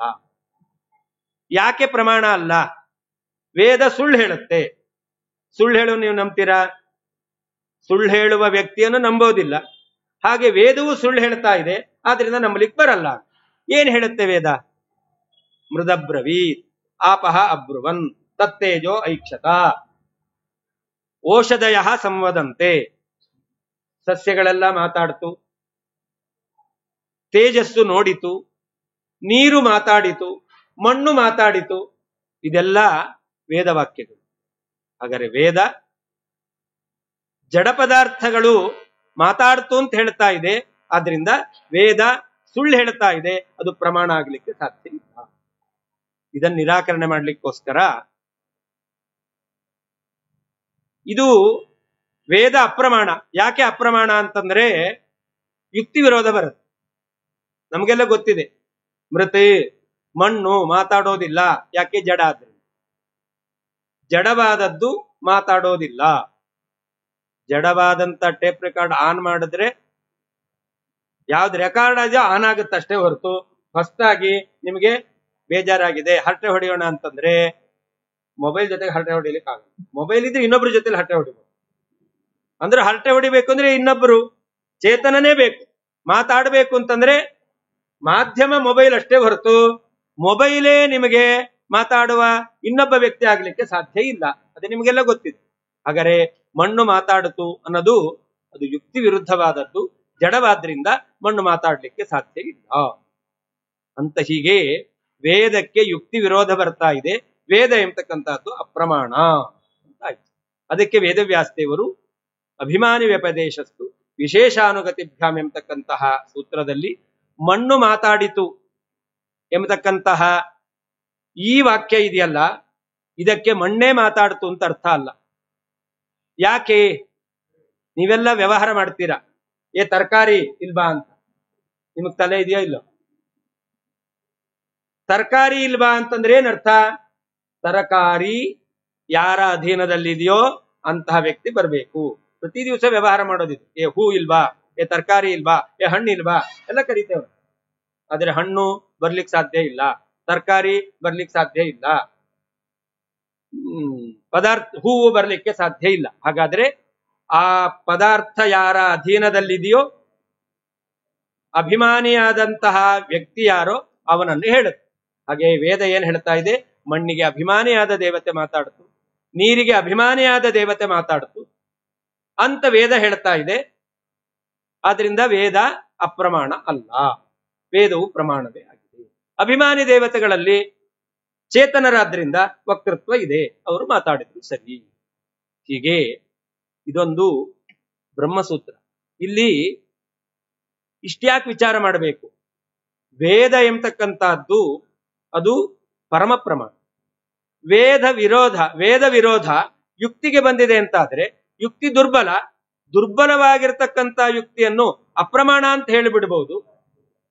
ಹಾಗಿರ್ಬೇಕಾದ್ರೆ ವೇದ ಮೃದಬ್ರವೀತ್ ಅಂತ ಹೇಳ್ತು, ಅದಕ್ಕೆ ಮಣ್ಣಿಗೆ ಅಭಿಮಾನಿಯಾಗಿರ್ತಕ್ಕಂತಹ ದೇವತೆ ಮಾತಾಡ್ತು ಅಂತ ಅರ್ಥ ಅಂತ ವೇದವ್ಯಾಸದೇವರು ಸೂತ್ರವನ್ನು ರಚನೆ ಮಾಡಿದ್ದಾರೆ ಅಂತ ಯಾಕೆ ಹೇಳಬೇಕು ಅಂತ ಪ್ರಶ್ನೆ ಮಾಡಿಕೊಂಡು ಚಂದ್ರಿಕಾಚಾರ್ಯ ಉತ್ತರ ಕೊಡ್ತಾರೆ. ನೋಡಿ, ವೇದ ಈ ಯುಕ್ತಿಯನ್ನು ಬಾಧಿಸೋದಿಲ್ಲ. ಯುಕ್ತಿ ದುರ್ಬಲ, ಯಾವುದು ದುರ್ಬಲವಾಗಿದೆಯೋ ಅದನ್ನ ಪ್ರಬಲವಾದದ್ದು ಬಾಧಿಸುತ್ತೆ ಅಂತಲ್ಲ. ಅದರಿಂದ ಈ ಯುಕ್ತಿ ಇದೆಯಲ್ಲ, ಇದು ಬಾಧಿತ ಆಗಲೇ ಇಲ್ಲ. ಜಡವಾದ ಪದಾರ್ಥ ಮಾತಾಡೋದಿಲ್ಲ. ಒಂದು ವೇಳೆ ಅಭಿಮಾನಿ ವ್ಯಪದೇಶಸ್ತು ವಿಶೇಷಾನುಗತಿಭ್ಯಾಮ್ ಎಂಬತಕ್ಕಂತಹ ಬ್ರಹ್ಮಸೂತ್ರದಿಂದ ವೇದವ್ಯಾಸ ದೇವರು ಈ ಯುಕ್ತಿಯನ್ನೇ ಖಂಡನೆ ಮಾಡಿದ್ದಾರೆ ಅಂತಾದ್ರೆ ಈ ಯುಕ್ತಿ ಎಂಬತಕ್ಕಂತಹದ್ದು ಅಪ್ರಮಾಣ ಅಂತ ಆಗ್ಬಿಡ್ಬೇಕಾಗುತ್ತೆ. ಹಾಗಾದ್ರೆ ವೇದವ್ಯಾಸ ದೇವರ ಅಭಿಪ್ರಾಯ ಈ ಯುಕ್ತಿಯನ್ನು ಖಂಡನೆ ಮಾಡೋದಲ್ಲ. ಈ ಯುಕ್ತಿ ಎಂಬತಕ್ಕಂಥದ್ದು ಸರಿಯೇ. ಇವತ್ತು ನಾವು ಹೇಳ್ತೇವೆ ಜಡ ಏನ್ ಮಾತಾಡುತ್ತೆ, ಹಾಗಾದ್ರೆ ಜಡವಾದದ್ದು ಮಾತಾಡೋದಿಲ್ಲ ಎಂಬತಕ್ಕಂಥ ಯುಕ್ತಿ ಅದು ಸರಿಯೇ. ಹಾಗಾದ್ರೆ ಇಲ್ಲಿ ಅಭಿಪ್ರಾಯ ಏನು ಅಂತಂದ್ರೆ ಮೃದಬ್ರವೀತ್ ಅನ್ನೋದಕ್ಕೆ ಮುಖ್ಯ ಅರ್ಥ ಮಣ್ಣಿಗೆ ಅಭಿಮಾನಿಯಾದ ದೇವತೆ ಮಾತಾಡ್ತು ಅಂತಾನೆ ಅರ್ಥ. ಯಾಕೆ ಅಂದ್ರೆ ಜ್ಞಾನಿಗಳ ಹತ್ರ ಕೇಳ್ರಿ, ಅವ್ರೇನ್ ಹೇಳ್ತಾರೆ?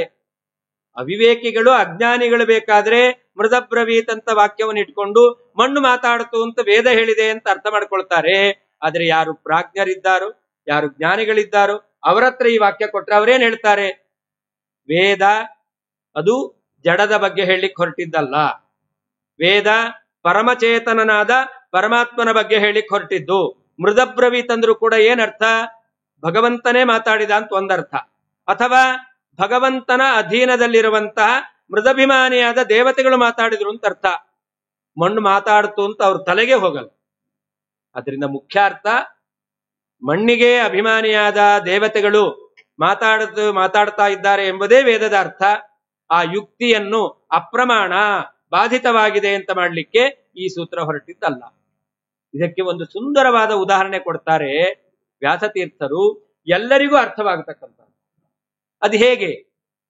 ಇಲ್ಲಿ ಇರತಕ್ಕಂತಹ ಸೂಕ್ಷ್ಮ ವಿಚಾರ, ವೇದವು ಬಾಧಿಸುತ್ತೆ, ದುರ್ಬಲವಾದನ್ನು ಬಾಧಿಸುತ್ತೆ ಅಂತಲ್ಲ, ವಿರೋಧಿಯಾದದ್ದನ್ನು ಬಾಧಿಸುತ್ತೆ. ವೇದ ಯಾವುದನ್ನು ಬಾಧಿಸುತ್ತೆ? ಯಾವುದು ವಿರೋಧಿಯೋ ಅದನ್ನು ಬಾಧಿಸುತ್ತೆ. ಜಡವು ಮಾತಾಡಲ್ಲ ಅನ್ನೋದು ವೇದಕ್ಕೆ ವಿರೋಧಿಯಾದದ್ದಲ್ಲ. ಆದ್ರಿಂದ ವೇದ ಇದನ್ನ ಬಾಧಿಸೋದಿಲ್ಲ. ಇದನ್ನ ಅರ್ಥ ಮಾಡ್ಕೊಳ್ಳಿಕ್ಕೆ ಚಂದ್ರಿಕಾಚಾರ್ಯರು ಒಂದು ಉದಾಹರಣೆ ಕೊಡ್ತಾರೆ. ಎಷ್ಟು ಚೆನ್ನಾಗಿದೆ ನೋಡಿ. ಒಬ್ಬ ಯುವಕನಾದ ಅಧಿಕಾರ ಇರುವಂತಹ ರಾಜಪುತ್ರ. ಆ ರಾಜಪುತ್ರನಿಗೆ ನೋಡಿ ಯೌವನ, ಶಕ್ತಿ ಇದೆ, ರಾಜ ಅಧಿಕಾರ ಇದೆ, ಸಾಮರ್ಥ್ಯ ಇದೆ.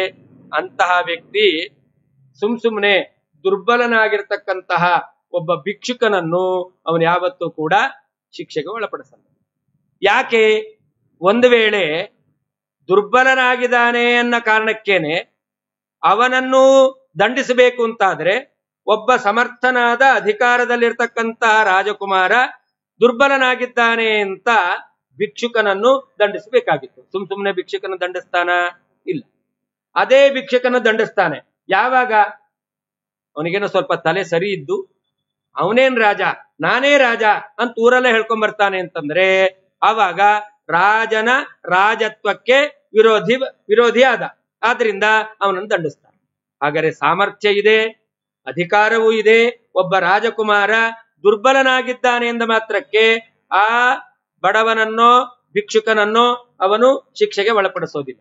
ಯಾವಾಗ ತನಗೆ ಅವನು ವಿರೋಧಿ ಆಗ್ತಾನೋ ಆವಾಗ ಅವನನ್ನು ದಂಡನೆಗೆ ಒಳಪಡಿಸ್ತಾನೆ. ಹಾಗೆ ಈ ವೇದವೂ ಕೂಡ ಅದು ಪ್ರಮಾಣ, ಪರಮ ಪ್ರಮಾಣವಾಗಿರ್ತಕ್ಕಂತಹ ವೇದ ಯುಕ್ತಿಯನ್ನು ಬಾಧಿಸೋದಿಲ್ಲ ಎಂಬತಕ್ಕಂತಹ ಈ ಉದಾಹರಣೆಯನ್ನು ಕೊಟ್ಟು ಈ ಸೂತ್ರದ ಅರ್ಥ ಏನು, ಇದರ ಮೇಲೆ ಇನ್ನು ಆಕ್ಷೇಪ ಬರಲಿಕ್ಕೆ ಸಾಧ್ಯವೇ ಇಲ್ಲ ಎಂಬುದಾಗಿ ಚಂದ್ರಿಕಾಚಾರ್ಯರು ನಮಗೆ ಉತ್ತರವನ್ನು ಕೊಟ್ಟಿದ್ದಾರೆ. ಹಾಗೆ ಇನ್ನೂ ಒಂದು ಶಾಸ್ತ್ರದ ವಿಷಯ,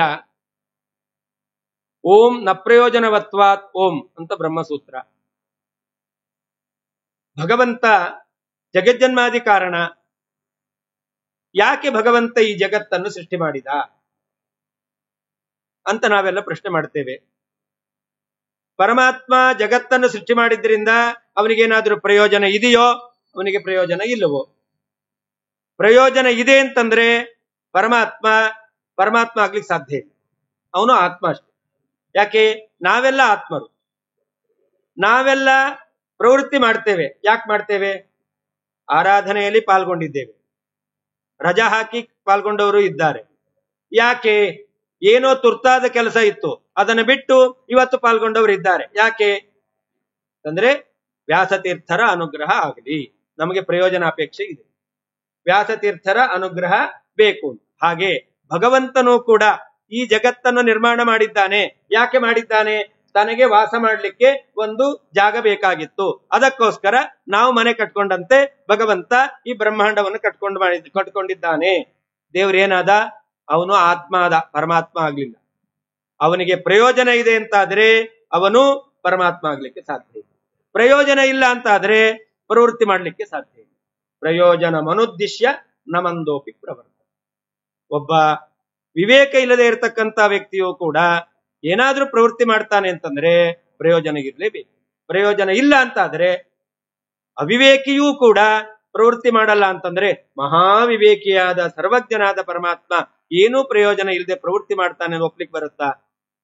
ನೋಡಿ, ಚಂದ್ರಿಕಾಚಾರ್ಯರು ಈ ಪೂರ್ವ ಪಕ್ಷ ಅದು ಎಷ್ಟು ಪ್ರಬಲವಾಗಿದೆ ಅಂತ ಅದನ್ನು ಮೊದಲು ಸಮರ್ಥನೆ ಮಾಡುತ್ತಾರೆ. ಅದಕ್ಕೆ ಸಮರ್ಪಕವಾದ ಉತ್ತರವನ್ನು ಉದಾಹರಣೆ ಕೊಟ್ಟು ಅವರು ನಮ್ಮನ್ನ ಆ ಎಲ್ಲ ಸಂಶಯವನ್ನು ಪರಿಹಾರ ಮಾಡ್ತಾರೆ. ಹೀಗೆ ಭಗವಂತ ಸೃಷ್ಟಿಯಾದಿ ವ್ಯಾಪಾರವನ್ನು ಯಾಕೆ ಮಾಡ್ತಾನೆ ಅದಕ್ಕೆ ಹೇಳ್ತಾರೆ, ಭಗವಂತನ ಸೃಷ್ಟಿಯಾದಿ ವ್ಯಾಪಾರಕ್ಕೆ ಪ್ರಯೋಜನ ಬೇಕಾಗಿದೆ. ಯಾಕೆ ಅಂತಂದ್ರೆ ಅದು ಸಹಜವಾದ ವ್ಯಾಪಾರ. ಯಾವುದು ಸಹಜವಾದ ವ್ಯಾಪಾರವೋ ಅದಕ್ಕೆ ಪ್ರಯೋಜನ ಬೇಕಾಗಿದೆ. ನೀರು ಹರಿಯುತ್ತೆ, ಹೌದು. ಯಾವ ಕಡೆಗೆ ಹರಿಯುತ್ತೆ? ನೀರು ತಗ್ಗಾದ ಪ್ರದೇಶಕ್ಕೆ ಹರಿಯೋದಷ್ಟೇ ಹೊರತು ಅದು ಮೇಲ್ಮುಖವಾಗಿ ಹರಿಯೋದೇ ಇಲ್ಲ. ಮೇಲ್ಮುಖವಾಗಿ ಹರಿಯೋದಿದ್ದು ಎಷ್ಟು ಸಂತೋಷ ಆಗ್ತದೆ. ನಾವು ಮನೆಗೆ ಸಂಪ್ ಮಾಡ್ಕೋಬೇಕಾಗಿರ್ಲಿಲ್ಲ, ಓವರ್ ಹೆಡ್ ಟ್ಯಾಂಕ್ ಮಾಡ್ಕೊಂಡು ಅದಕ್ಕೆ ಏರ್ಸ್ಕೊಳ್ಬೇಕಾಗಿರ್ಲಿಲ್ಲ, ಮೇಲೆ ನೀರು ಬಂದ್ಬಿಡ್ತಿತ್ತು. ಹೌದಲ್ವೋ?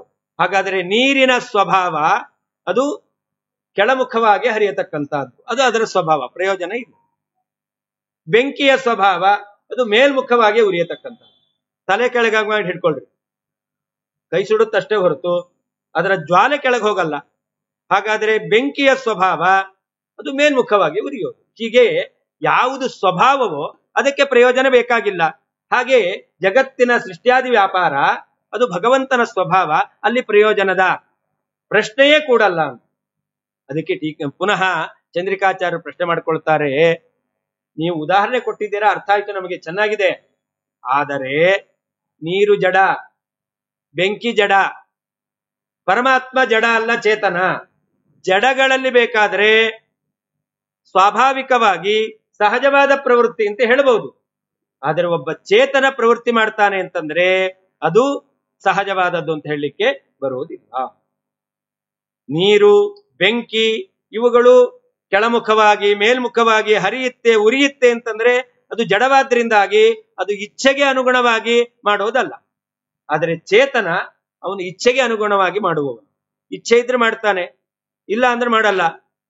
ಇವತ್ತು ಆರಾಧನೆ ಇದೆ ಅಂತ ಗೊತ್ತು, ಇನ್ವಿಟೇಷನ್ ಕಳಿಸಿದ್ದಾರೆ, ವಾಟ್ಸಾಪ್ ಅಲ್ಲಿ ನೋಡಿರ್ತೀರಾ, ಹೋಗ್ಬೇಕು ನನಗೆ ಇಚ್ಛೆ ಬರಬೇಕು ಆದ್ರೆ ಬರ್ತೇನೆ, ಇಲ್ಲ ಮೆಸೇಜ್ ಇದೆ ನೋಡಿದ್ದೇನೆ ಎಂದ ಮಾತ್ರಕ್ಕೆ ಬರಲ್ಲ. ಹಾಗಾದ್ರೆ ಈ ಪ್ರವೃತ್ತಿ ಆಗಬೇಕು ಅಂತಾದ್ರೆ ಇಚ್ಛೆ ಬೇಕು. ಚೇತನನಿಗೆ ಪ್ರವೃತ್ತಿ ಎಂಬತಕ್ಕಂತಹದ್ದು ಪ್ರಯೋಜನ ಇದ್ರೇನೆ ಆ ಪ್ರವೃತ್ತಿ ಎಂಬತಕ್ಕಂತ ಆಗುತ್ತೆ, ಇಲ್ಲ ಅಂದ್ರೆ ಆಗೋದಿಲ್ಲ. ಅದಕ್ಕೆ ಹೇಳ್ತಾರೆ, ಕೆಲವರು ಮಹಾ ಉದಾರಿಗಳಾದ ವ್ಯಕ್ತಿಗಳಿದ್ದಾರೆ. ಅಂತಹ ವ್ಯಕ್ತಿಗಳು ಪ್ರವೃತ್ತಿ ಮಾಡ್ತಾರೆ. ಯಾಕೆ ಪ್ರವೃತ್ತಿ ಮಾಡ್ತಾರೆ? ಲೋಕೋಪಕಾರಕ್ಕೋಸ್ಕರವೇ ಮಾಡ್ತಾರೆ. ಹಾಗೆ ಭಗವಂತನು ಕೂಡ ಪ್ರವೃತ್ತಿ ಮಾಡಿದ್ದಾನೆ. ಯಾಕೆ ಮಾಡಿದ್ದಾನೆ? ಲೋಕೋಪಕಾರಕ್ಕೋಸ್ಕರ, ಎಲ್ಲ ಜೀವರಿಗೆ ಅನುಗ್ರಹ ಮಾಡಲಿಕ್ಕೋಸ್ಕರ, ಅವರವರ ಸಾಧನೆಯನ್ನು ಮಾಡಿ ಯೋಗ್ಯವಾದ ಫಲವನ್ನು ಪಡೆಯಲಿ ಎಂದು. ಲೋಕೋಪಕಾರವನ್ನು ಮಾಡುವಂತಹ ಮಹಾತ್ಮರು ಯಾವ ರೀತಿಯಲ್ಲಿ ಪ್ರಯೋಜನ ಇಲ್ಲದೇನೆ ಅವರು ಪ್ರವೃತ್ತಿಯನ್ನು ಮಾಡುತ್ತಾರೋ ಹಾಗೆ ಪರಮಾತ್ಮನು ಕೂಡ ಜಗತ್ತಿನ ವ್ಯಾಪಾರವನ್ನು ಏನು ಮಾಡಿದ್ದಾನೆ, ಸೃಷ್ಟಿಯಾದಿ ವ್ಯಾಪಾರ, ಇದು ಮಹಾತ್ಮರ ಲೋಕೋಪಕಾರ ಇದ್ದ ಹಾಗೆ. ಅದಕ್ಕೆ ಹೇಳ್ತಾರೆ ಅದು ಅಲ್ಲ. ಮಹಾತ್ಮರು ಲೋಕೋಪಕಾರ ಮಾಡ್ತಾರೆ. ಲೋಕೋಪಕಾರ ಮಾಡಿದಾಗ ಅವರಿಗೆ ಎರಡು, ಒಂದು ಹರಿಪ್ರೀತನಾಗಲಿ ಅಂತ ಅಪೇಕ್ಷೆ ಇರುತ್ತೆ, ಅಥವಾ ಶಾಸ್ತ್ರ ಹೇಳುತ್ತೆ ಜನರ ಪ್ರೀತಿ ಉಂಟಾಗಲಿ. ಅಲ್ಲ, ಜನರ ಪ್ರೀತಿ ಉಂಟಾದ್ರೆ ಏನಾಗುತ್ತೆ? ಜನಾನುರಾಗ ಪ್ರಭವಾಹಿ ಸಂಪದ. ಜನರ ಪ್ರೀತಿ ಉಂಟಾಗಿದೆ ಅಂತಂದ್ರೆ ಸಂಪತ್ತು ತಾನಾಗಿ ಬರುತ್ತೆ. ಹಾಗಾದ್ರೆ ಯಾರು ಲೋಕೋಪಕಾರವನ್ನು ಮಾಡುತ್ತಾರೋ, ಒಂದೋ ಜನರ ಪ್ರೀತಿ ಉಂಟಾಗ್ಲಿ, ತನ್ಮೂಲಕ ತನಗೆ ಸಂಪತ್ತು ಬರಲಿ ಅಂತ ಇರುತ್ತೆ, ಅಥವಾ ಜನರ ಪ್ರೀತಿಯ ಅಪೇಕ್ಷೆಯೂ ಇಲ್ಲ ಅಂತಾದ್ರೆ ಹರಿಪ್ರೀತನಾಗ್ಲಿ. ಭಗವಂತನಿಗೆ ಯಾವ ಹರಿಪ್ರೀತನಾಗ್ಲಿ, ಅವನೇ ಹರಿ. ಅವನು ಯಾವ ಹರಿಪ್ರೀತನಾಗ್ಲಿ ಅಂತ ಕರ್ಮ ಮಾಡಲಿಕ್ಕೆ ಸಾಧ್ಯ ಇದೆ? ಅದು ಸಾಧ್ಯವೇ ಇಲ್ಲ. ಆದ್ರಿಂದ ಪರಮಾತ್ಮ ಏನು ಲೋಕದಲ್ಲಿ ಉಪಕಾರ ಮಾಡುವಂತ ವ್ಯಕ್ತಿಗಳು ಪ್ರವೃತ್ತಿ ಮಾಡ್ತಾರೆ ಅದರಂತೆ ಭಗವಂತ ಪ್ರವೃತ್ತಿ ಮಾಡ್ತಾನೆ ಅಂತಲೂ ಹೇಳಲಿಕ್ಕೆ ಬರೋದಿಲ್ಲ. ಅದಕ್ಕೆ ಹೇಳ್ತಾರೆ, ಲೋಕದಲ್ಲಿ ಒಬ್ಬ ಹುಚ್ಚ ಇದ್ದಾನೆ. ಆ ಹುಚ್ಚ ಅವನು ಏನೇನೋ ಮಾಡ್ತಿರ್ತಾನೆ. ಹುಚ್ಚ ಏನೇನೋ ಮಾಡ್ತಾನಲ್ಲ, ಅದಕ್ಕೇನಾದ್ರೂ ಪ್ರಯೋಜನ ಇರುತ್ತಾ? ಇಲ್ಲ. ಹಾಗೆ ಪ್ರಯೋಜನ ಇಲ್ಲದೆ ಪ್ರವೃತ್ತಿ ಕಂಡಿದೆ. ಹಾಗೆ ಪರಮಾತ್ಮ ಏನು ಪ್ರವೃತ್ತಿ ಮಾಡ್ತಾ ಇದ್ದಾನೆ ಹುಚ್ಚನಂತೆ, ಅದಕ್ಕೂ ಕೂಡ ಪ್ರಯೋಜನ ಬೇಕಾಗಿಲ್ಲ. ಅದಕ್ಕೆ ಉತ್ತರ ಕೊಡ್ತಾರೆ, ದೇವರನ್ನು ಹುಚ್ಚ ಅಂತೀರಾ? ದೇವರನ್ನು ಹುಚ್ಚ ಅಂದವ್ರನ್ನು ಹುಚ್ಚ ಅಂತಾರೆ ಅಷ್ಟೇ ಹೊರತು ದೇವರನ್ನು ಹುಚ್ಚ ಅಂತ ಹೇಳಲಿಕ್ಕೆ ಸಾಧ್ಯವೇ ಇಲ್ಲ. ಹಾಗಾದ್ರೆ ವಿವೇಕಿಯಾದಂತಹ ಪರಮಾತ್ಮ, ಯಾವುದೋ ಒಬ್ಬ ಹುಚ್ಚ ಅವಿವೇಕಿಯಾದವನು ಏನೋ ಪ್ರವೃತ್ತಿ ಮಾಡ್ತಾನೆ, ಪ್ರಯೋಜನ ಇಲ್ಲ ಅಂತಂದ್ರೆ ವಿವೇಕಿಯಾದ ಪರಮಾತ್ಮ ಆ ರೀತಿಯಾಗಿ ಮಾಡ್ಲಿಕ್ಕೆ ಸಾಧ್ಯ ಇಲ್ಲ. ಆದ್ರಿಂದ ಜಗಜ್ಜನ್ಮಾದಿ ಕಾರಣ ಪರಮಾತ್ಮ ಆಗ್ಲಿಕ್ಕೆ ಸಾಧ್ಯ ಇಲ್ಲ. ಪ್ರಯೋಜನ ಇದೆ ಅಂತ ಹೇಳಲಿಕ್ಕೆ ಬರಲ್ಲ, ಪ್ರಯೋಜನ ಇಲ್ಲ ಅಂದ್ರೆ ಪ್ರವೃತ್ತಿ ಕೂಡಲ್ಲ ಅಂತ ಪೂರ್ವ ಪಕ್ಷವನ್ನು ಇಷ್ಟು ಗಟ್ಟಿ ಮಾಡಿ ಇದಕ್ಕೆ ಉತ್ತರವನ್ನು ಕೊಡ್ತಾರೆ. ಅಂಗಚೇಷ್ಟ ಯಥಾ ಪುಂಸಃ ಸ್ವಾಭಾವಿಕ ನಿಮೇಷಾದ್ಯಾ ನಕ್ಷುದ್ದಿಷ್ಟ ಪ್ರಯೋಜನಾ ಗಾನ ವ್ಯಾಖ್ಯಾನ ಚೇಷ್ಟಾಸು ಶಿರಃಪಾಣ್ಯಾದಿ ಚೇಷ್ಟನಂ. ಗಾನ ಮಾಡಬೇಕಾದ್ರೆ ತಲೆ ಅಲಗಾಡಿಸ್ತಾ ಇರ್ತಾರೆ. ಗಾನ ಮಾಡೋದು ಬಾಯಿಂದ, ತಲೆ ಅಲಗಾಡಿಸ್ಬೇಕು ಯಾಕೆ? ತಲೆ ಅಲಗಾಡಿಸಬೇಕಂತದಕ್ಕೆ ಏನು ಪ್ರಯೋಜನ ಇಲ್ಲ, ಆದ್ರೆ ಅದನ್ನು ಮಾಡ್ತಾರೆ. ಹಾಗೆ ಮಾತಾಡ್ಬೇಕಾದ್ರೆ ನಾನು ಕೈ ಅಲುಗಾಡಿಸ್ತೇನೆ. ಮಾತಾಡ್ಬೇಕಾದ್ರೆ ಈ ಕೈ ಚೇಷ್ಟೆ ಎಂಬತಕ್ಕಂಥದ್ದು ನಡೀತಾ ಇರುತ್ತೆ. ಅಂಗಚೇಷ್ಟ ಯಥಾ ಪುಂಸಃ ಕಾಶ್ಚಿತ್ ಉದ್ದೇಶ ವರ್ಜಿತಾ. ಹೀಗೆ ಗಾನ, ವ್ಯಾಖ್ಯಾನ ಮೊದಲಾದ ವ್ಯಾಪಾರದಲ್ಲಿ ಹೇಗೆ ನಾವು ತಲೆ ಅಲುಗಾಡಿಸೋದು? ಯಾರು ಮಾಡೋದು? ಚೇತನರೇ ಮಾಡೋದು. ಯಾರು ಗಾನ ಮಾಡ್ತಾ ಇದ್ದಾನೋ ಅವನೇ ಆಲಾಪನೆ ಮಾಡಬೇಕಾದ್ರೆ ತಲೆ ಅಲುಗಾಡಿಸ್ತಾನೆ. ಯಾರು ಮಾತಾಡ್ತಾ ಇದ್ದಾನೋ ಚೇತನ ಅವನೇ ಕೈ ಅಲುಗಾಡಿಸ್ತಾನೆ. ಈ ರೀತಿಯಾದ ವ್ಯಾಪಾರ ನಡೀತಾ ಇದೆ. ಇದಕ್ಕೇನು ಪ್ರಯೋಜನ? ಏನು ಪ್ರಯೋಜನ ಇಲ್ಲ. ಇನ್ನೂ ಒಂದು ಹೇಳ್ತಾರೆ, ಸ್ವಾಭಾವಿಕ ನಿಮೇಷಾದ್ಯ. ಪ್ರತಿಯೊಬ್ಬರೂ ಕೂಡ ತಮ್ಮ ರೆಕ್ಕೆಯನ್ನು ಮುಚ್ಚೋದು ತೆಗೆಯೋದು ಮಾಡ್ತಾರೆ. ಏನೋ ಕಸ ಬಿತ್ತು ಮುಚ್ಕೊಂಡೆ, ಗಾಳಿ ಹೋಯ್ತು ತೆರೆದೆ ಅಲ್ಲ. ಪ್ರತಿ ಕ್ಷಣದಲ್ಲಿ ಜೀವರ ಈ ರೆಪ್ಪೆ ಮಿಟುಕಿಸೋದು ನಡೀತಾ ಇದೆ. ಅದಕ್ಕೇನು ಪ್ರಯೋಜನ ಇದೆ? ಹಾಗಾದ್ರೆ ಸಹಜವಾದ ಪ್ರವೃತ್ತಿ ವಿವೇಕಿಗಳಂತೂ ಒಪ್ಕೊಳ್ತಿರಲ್ಲ ನಿಮ್ಮನ್ನ. ನೀವೆಲ್ಲ ತಲೆ ಅಲುಗಾಡಿಸ್ತೀರಾ, ಕೈ ಅಲುಗಾಡಿಸ್ತೀರಾ, ರೆಪ್ಪೆ ಅಲುಗಾಡಿಸ್ತೀರಾ, ನೀವೆಲ್ಲ ಮೂರ್ಖರು ಅವಿವೇಕಿಗಳು ಅಂತ ಹೇಳ್ತೀರಾ? ಇಲ್ಲ, ಎಲ್ಲರೂ ನಾವು ಬಹಳ ಬುದ್ಧಿವಂತರು ಅಂತ ಹೇಳ್ಕೊಳ್ಳುವವರು. ಹಾಗಾದ್ರೆ ಪ್ರತಿಯೊಬ್ಬರಲ್ಲಿಯೂ ಕೂಡ ಪ್ರಯೋಜನ ಇಲ್ಲದೇನೆ ಈ ವ್ಯಾಪಾರ ನಡೀತಾ ಇದೆ. ಯಾರಿಂದ? ಚೇತನರಿಂದ, ವಿವೇಕಿಗಳಿಂದ, ಜ್ಞಾನವುಳ್ಳವರಿಂದ, ಬುದ್ಧಿವಂತರಿಂದ. ಹೇಗೋ ಹಾಗೆ ಭಗವಂತನು ಕೂಡ ಈ ವ್ಯಾಪಾರವನ್ನು ಮಾಡ್ತಾ ಇದ್ದಾನೆ ಅಂತ ವ್ಯಾಸತೀರ್ಥರು ಎಷ್ಟು ಸುಲಭವಾದ ಉದಾಹರಣೆ ಕೊಟ್ಟಿದ್ದಾರೆ. ಭಗವಂತನ ವ್ಯಾಪಾರ ಅದು ನಾವು ರೆಪ್ಪೆಯನ್ನು ಮಿಟುಕಿಸೋದಿದೆಯಲ್ಲ, ಅದು ಅನಾಯಾಸವಾಗಿ ನಡೆಯುತ್ತೆ. ನಮ್ದು ಏನು ಶ್ರಮ ಇಲ್ಲ. ಹಾಗೆ ಭಗವಂತ ಈ ಜಗತ್ತಿನ ಸೃಷ್ಟಿಯಾದಿ ವ್ಯಾಪಾರವನ್ನು ಅನಾಯಾಸವಾಗಿ ಮಾಡುತ್ತಾನೆ. ಅಂತಹ ಪರಮಾತ್ಮ ಈ ಜಗತ್ತಿನ ಸೃಷ್ಟಿಯಾದಿ ವ್ಯಾಪಾರವನ್ನು ಮಾಡ್ತಾನೆ ಅಂತ ಹೇಳಲಿಕ್ಕೆ ಪ್ರಯೋಜನ ಬೇಕಾಗಿಲ್ಲ. ಯಾಕೆ ಇಷ್ಟೆಲ್ಲ ಸಮರ್ಥನೆ ಮಾಡಿದ್ರು? ದೇವಶೇಷ ಸ್ವಭಾವೋಯಂ ಆಪ್ತ ಕಾಮಸ್ಯ ಕಾಸ್ಪೃಹ ಅಂತ ಉಪನಿಷತ್ತು ಹೇಳಿದೆ. ಆ ಉಪನಿಷತ್ತಿನ ಈ ಪ್ರಮೇಯವನ್ನು ದೃಢ ಮಾಡಬೇಕು ಅಂತ ಹೇಳಿ ಚಂದ್ರಿಕಾಚಾರ್ಯರು ಚಂದ್ರಿಕಾ ಎಂಬತಕ್ಕಂಥ ಗ್ರಂಥದಲ್ಲಿ ಹೀಗೆ ಸಮರ್ಥನೆ ಮಾಡುತ್ತಾರೆ. ಹೀಗೆ ಅವರ ಒಂದೊಂದು ಕೃತಿಯೂ ಕೂಡ ಅದು ಕಬ್ಬಿಣದ ಕಡಲೆ ಹೇಗೋ, ಆದರೆ ಆಸ್ವಾದನೆ ಮಾಡ್ತೇವೆ, ಗುರುಮುಖದಿಂದ ಶ್ರವಣ ಮಾಡ್ತೇವೆ ಅಂತಂದ್ರೆ ಅದರ ರಸಾಸ್ವಾದನೆ ಮಾಡಲಿಕ್ಕೆ ನಮಗೆ ಅವಕಾಶ ಇದೆ. ಇಂತಹ ಒಂದು ಗ್ರಂಥವನ್ನು ರಚನೆ ಮಾಡಿಕೊಟ್ಟಂತಹ ವ್ಯಾಸತೀರ್ಥರು, ಅವರಲ್ಲಿ ಏನು ವೈಭವವನ್ನು ನಾವು ಕಾಣ್ತೇವೋ ಅದೇ ರೀತಿಯಲ್ಲಿ ವೈರಾಗ್ಯ, ಅದನ್ನು ಚಿಂತನೆ ಮಾಡಬೇಕು. ಎಲ್ಲಿದೆ ವ್ಯಾಸತೀರ್ಥರ ವೃಂದಾವನ? ನಿಮಗೆಲ್ಲ ಗೊತ್ತೇ ಇದೆ, ಆನೆಗುಂದಿಯಲ್ಲಿ. ಹೇಗಿದೆ? ಮೇಲೇನೂ ಇಲ್ಲ, ಕೆಳಗೂ ಏನೂ ಇಲ್ಲ. ಮಳೆಗಾಲದಲ್ಲಿ ಮಳೆ, ಬಿಸಿಲುಗಾಲದಲ್ಲಿ ಬಿಸಿಲು, ಚಳಿಗಾಲದಲ್ಲಿ ಚಳಿ, ಎಲ್ಲದಕ್ಕೂ ಮೈ ಒಡ್ಡಿ ಅವರು ನಿಂತಿದ್ದಾರೆ, ಅಲ್ಲಿ ಕೂತಿದ್ದಾರೆ ಅಂತಂದ್ರೆ ಎಂತಹ ವೈರಾಗ್ಯ ಅವರಿಗೆ. ಅದರಿಂದ ಅವರಿಗೆ ನಾವು ಹಿಂದೆ ಮನನ ಮಾಡಿದ ಹಾಗೆ ಸಂಪತ್ತಿದ್ದಾಗ್ಲೂ ವೈರಾಗ್ಯ. ತಾವು ಯಾವತ್ತೂ ವೈರಾಗ್ಯ ಮೂರ್ತಿಗಳೇ ಅನ್ನೋದನ್ನ ಆ ಬೃಂದಾವನ ಪ್ರವೇಶ ಮಾಡಿದಾಗ ಅಂತಹ ಪ್ರದೇಶವನ್ನು ಆಯ್ಕೆ ಮಾಡಿಕೊಂಡು ತಮ್ಮಲ್ಲಿ ಎಂಥ ವೈರಾಗ್ಯ ಇದೆ ಎಂಬುದನ್ನ ಅವರು ತಿಳಿಸಿಕೊಟ್ಟಿದ್ದಾರೆ. ದೇವರ ಅನುಗ್ರಹ ಆಗಬೇಕು ಅಂತಾದ್ರೆ ಮೊದಲನೇದಾಗಿ ನಮಗೆ ಬೇಕಾದದ್ದು ವೈರಾಗ್ಯ. ಆ ವೈರಾಗ್ಯ ಇದೆ ಅಂತಾದ್ರೆ ಸ್ವಲ್ಪ ಭಕ್ತಿ ಬರುತ್ತೆ, ಆಮೇಲೆ ಜ್ಞಾನ ಬರಲಿಕ್ಕೆ ಅವಕಾಶ ಇದೆ. ಅದನ್ನ ವ್ಯಾಸತೀರ್ಥರು ನಮಗೆಲ್ಲ ಅನುಗ್ರಹಿಸಿದ್ದಾರೆ. ಇವತ್ತೆಲ್ಲ ನಮಗೆ ಸ್ವಲ್ಪ ವೈರಾಗ್ಯ ಇರೋದ್ರಿಂದ ಈ ಕಾರ್ಯಕ್ರಮದಲ್ಲಿ ನಾವೆಲ್ಲ ಪಾಲ್ಗೊಂಡಿದ್ದೇವೆ. ವೈರಾಗ್ಯ ಇಲ್ಲ ಅಂತಾದ್ರೆ ಈ ಕಾರ್ಯಕ್ರಮದಲ್ಲಿ ಪಾಲ್ಗೊಳ್ಳಿಕ್ಕೆ ಸಾಧ್ಯವಾಗ್ತಿರ್ಲಿಲ್ಲ. ಹಾಗಾದ್ರೆ ಏನಾದ್ರೂ ಒಳ್ಳೆ ಕೆಲಸ ನಡೆಯುತ್ತೆ ಅಂತಂದ್ರೆ ಮೊದಲನೇದು ವೈರಾಗ್ಯ. ಆಮೇಲೆ ನಮ್ಮ ಇನ್ವಾಲ್ವ್ಮೆಂಟ್ ಚೆನ್ನಾಗಿದೆ ಅಂತಾದ್ರೆ ಆವಾಗ ಅದಕ್ಕೆ ಭಕ್ತಿ ಎಂಬತಕ್ಕಂಥದ್ದು ಕಾರಣವಾಗಿರುತ್ತೆ. ಆಮೇಲೆ ನಾವು ಭಕ್ತಿಯಿಂದ ಸ್ವಲ್ಪ ವೈರಾಗ್ಯದಿಂದ ಪ್ರವೃತ್ತಿ ಮಾಡಿದ್ದೇವೆ ಅಂತಂದ್ರೆ ಇವತ್ತಿಷ್ಟೊತ್ತು ಶ್ರವಣ ಮಾಡಿದೇವಲ್ಲ, ನಮಗೆ ಜ್ಞಾನ ಎಂಬತಕ್ಕಂಥದ್ದು ಬರುತ್ತೆ. ಜ್ಞಾನ, ಭಕ್ತಿ, ವೈರಾಗ್ಯ ಎಂಬತಕ್ಕಂಥದ್ದು ನಮ್ಮ ಜೀವನದಲ್ಲಿ ನಾವು ಸಂಪಾದನೆ ಮಾಡಬೇಕಾದದ್ದು. ಆ ಸಂಪಾದನೆ ಸ್ವಲ್ಪ ಇದೆ ಅಂತಂದ್ರೆ ಅದಕ್ಕೆ ವ್ಯಾಸತೀರ್ಥರಂತಹ ಮಹಾಜ್ಞಾನಿಗಳ ಅನುಗ್ರಹ ಎಂಬತಕ್ಕಂಥದ್ದು ಕಾರಣ. ಆ ಅನುಗ್ರಹದಿಂದ ಇನ್ನಷ್ಟು ಬೆಳೆದು ಆ ಪರಮಾತ್ಮನ ಪರಮಾನುಗ್ರಹ ನಮಗೂ ನಿಮಗೂ ಆಗಲಿ ಅಂತ ಪ್ರಾರ್ಥನೆ ಮಾಡ್ತಾ ಈ ಒಂದು ವ್ಯಾಸತೀರ್ಥರ ಆರಾಧನೆಯ ಈ ಒಂದು ಪರ್ವಕಾಲದಲ್ಲಿ ಅವರ ಮಹಿಮೆ, ಅವರ ಕೃತಿಯ ಒಂದೆರಡು ವಿಷಯವನ್ನು ಮನನ ಮಾಡಲಿಕ್ಕೆ ಈ ವಿಜಯನಗರದ ಮಾಧ್ವ ಸಂಘದ ಪದಾಧಿಕಾರಿಗಳು ಅವಕಾಶವನ್ನು ಮಾಡಿಕೊಟ್ಟಿದ್ದಾರೆ. ಅವರಿಗೆ ಕೃತಜ್ಞತೆಯನ್ನು ಅರ್ಪಣೆ ಮಾಡ್ತಾ ಇದ್ದೇನೆ. ನಿನ್ನೆಯ ದಿವಸ, ಇವತ್ತು 2 ದಿವಸ ವಾದಿರಾಜರ ವ್ಯಾಸತೀರ್ಥರ ಆರಾಧನೆ ನಡೆಯಬೇಕು ಅಂತ ಪ್ರಾಯೋಜಕರು ಮುಂದೆ ಬಂದಿದ್ದಾರೆ. ಅವರ ಆ ಪ್ರಾಯೋಜಕತ್ವದಲ್ಲಿ ಈ ಕಾರ್ಯಕ್ರಮ ಚೆನ್ನಾಗಿ ನಡೆದಿದೆ. ಅವರಿಗೂ ಭಗವಂತ ವ್ಯಾಸತೀರ್ಥರ ವಾದಿರಾಜರ ಅಂತರ್ಯಾಮಿಯಾದ ಪರಮಾತ್ಮ ವಿಶೇಷವಾಗಿ ಅನುಗ್ರಹ ಮಾಡಲಿ ಅಂತ.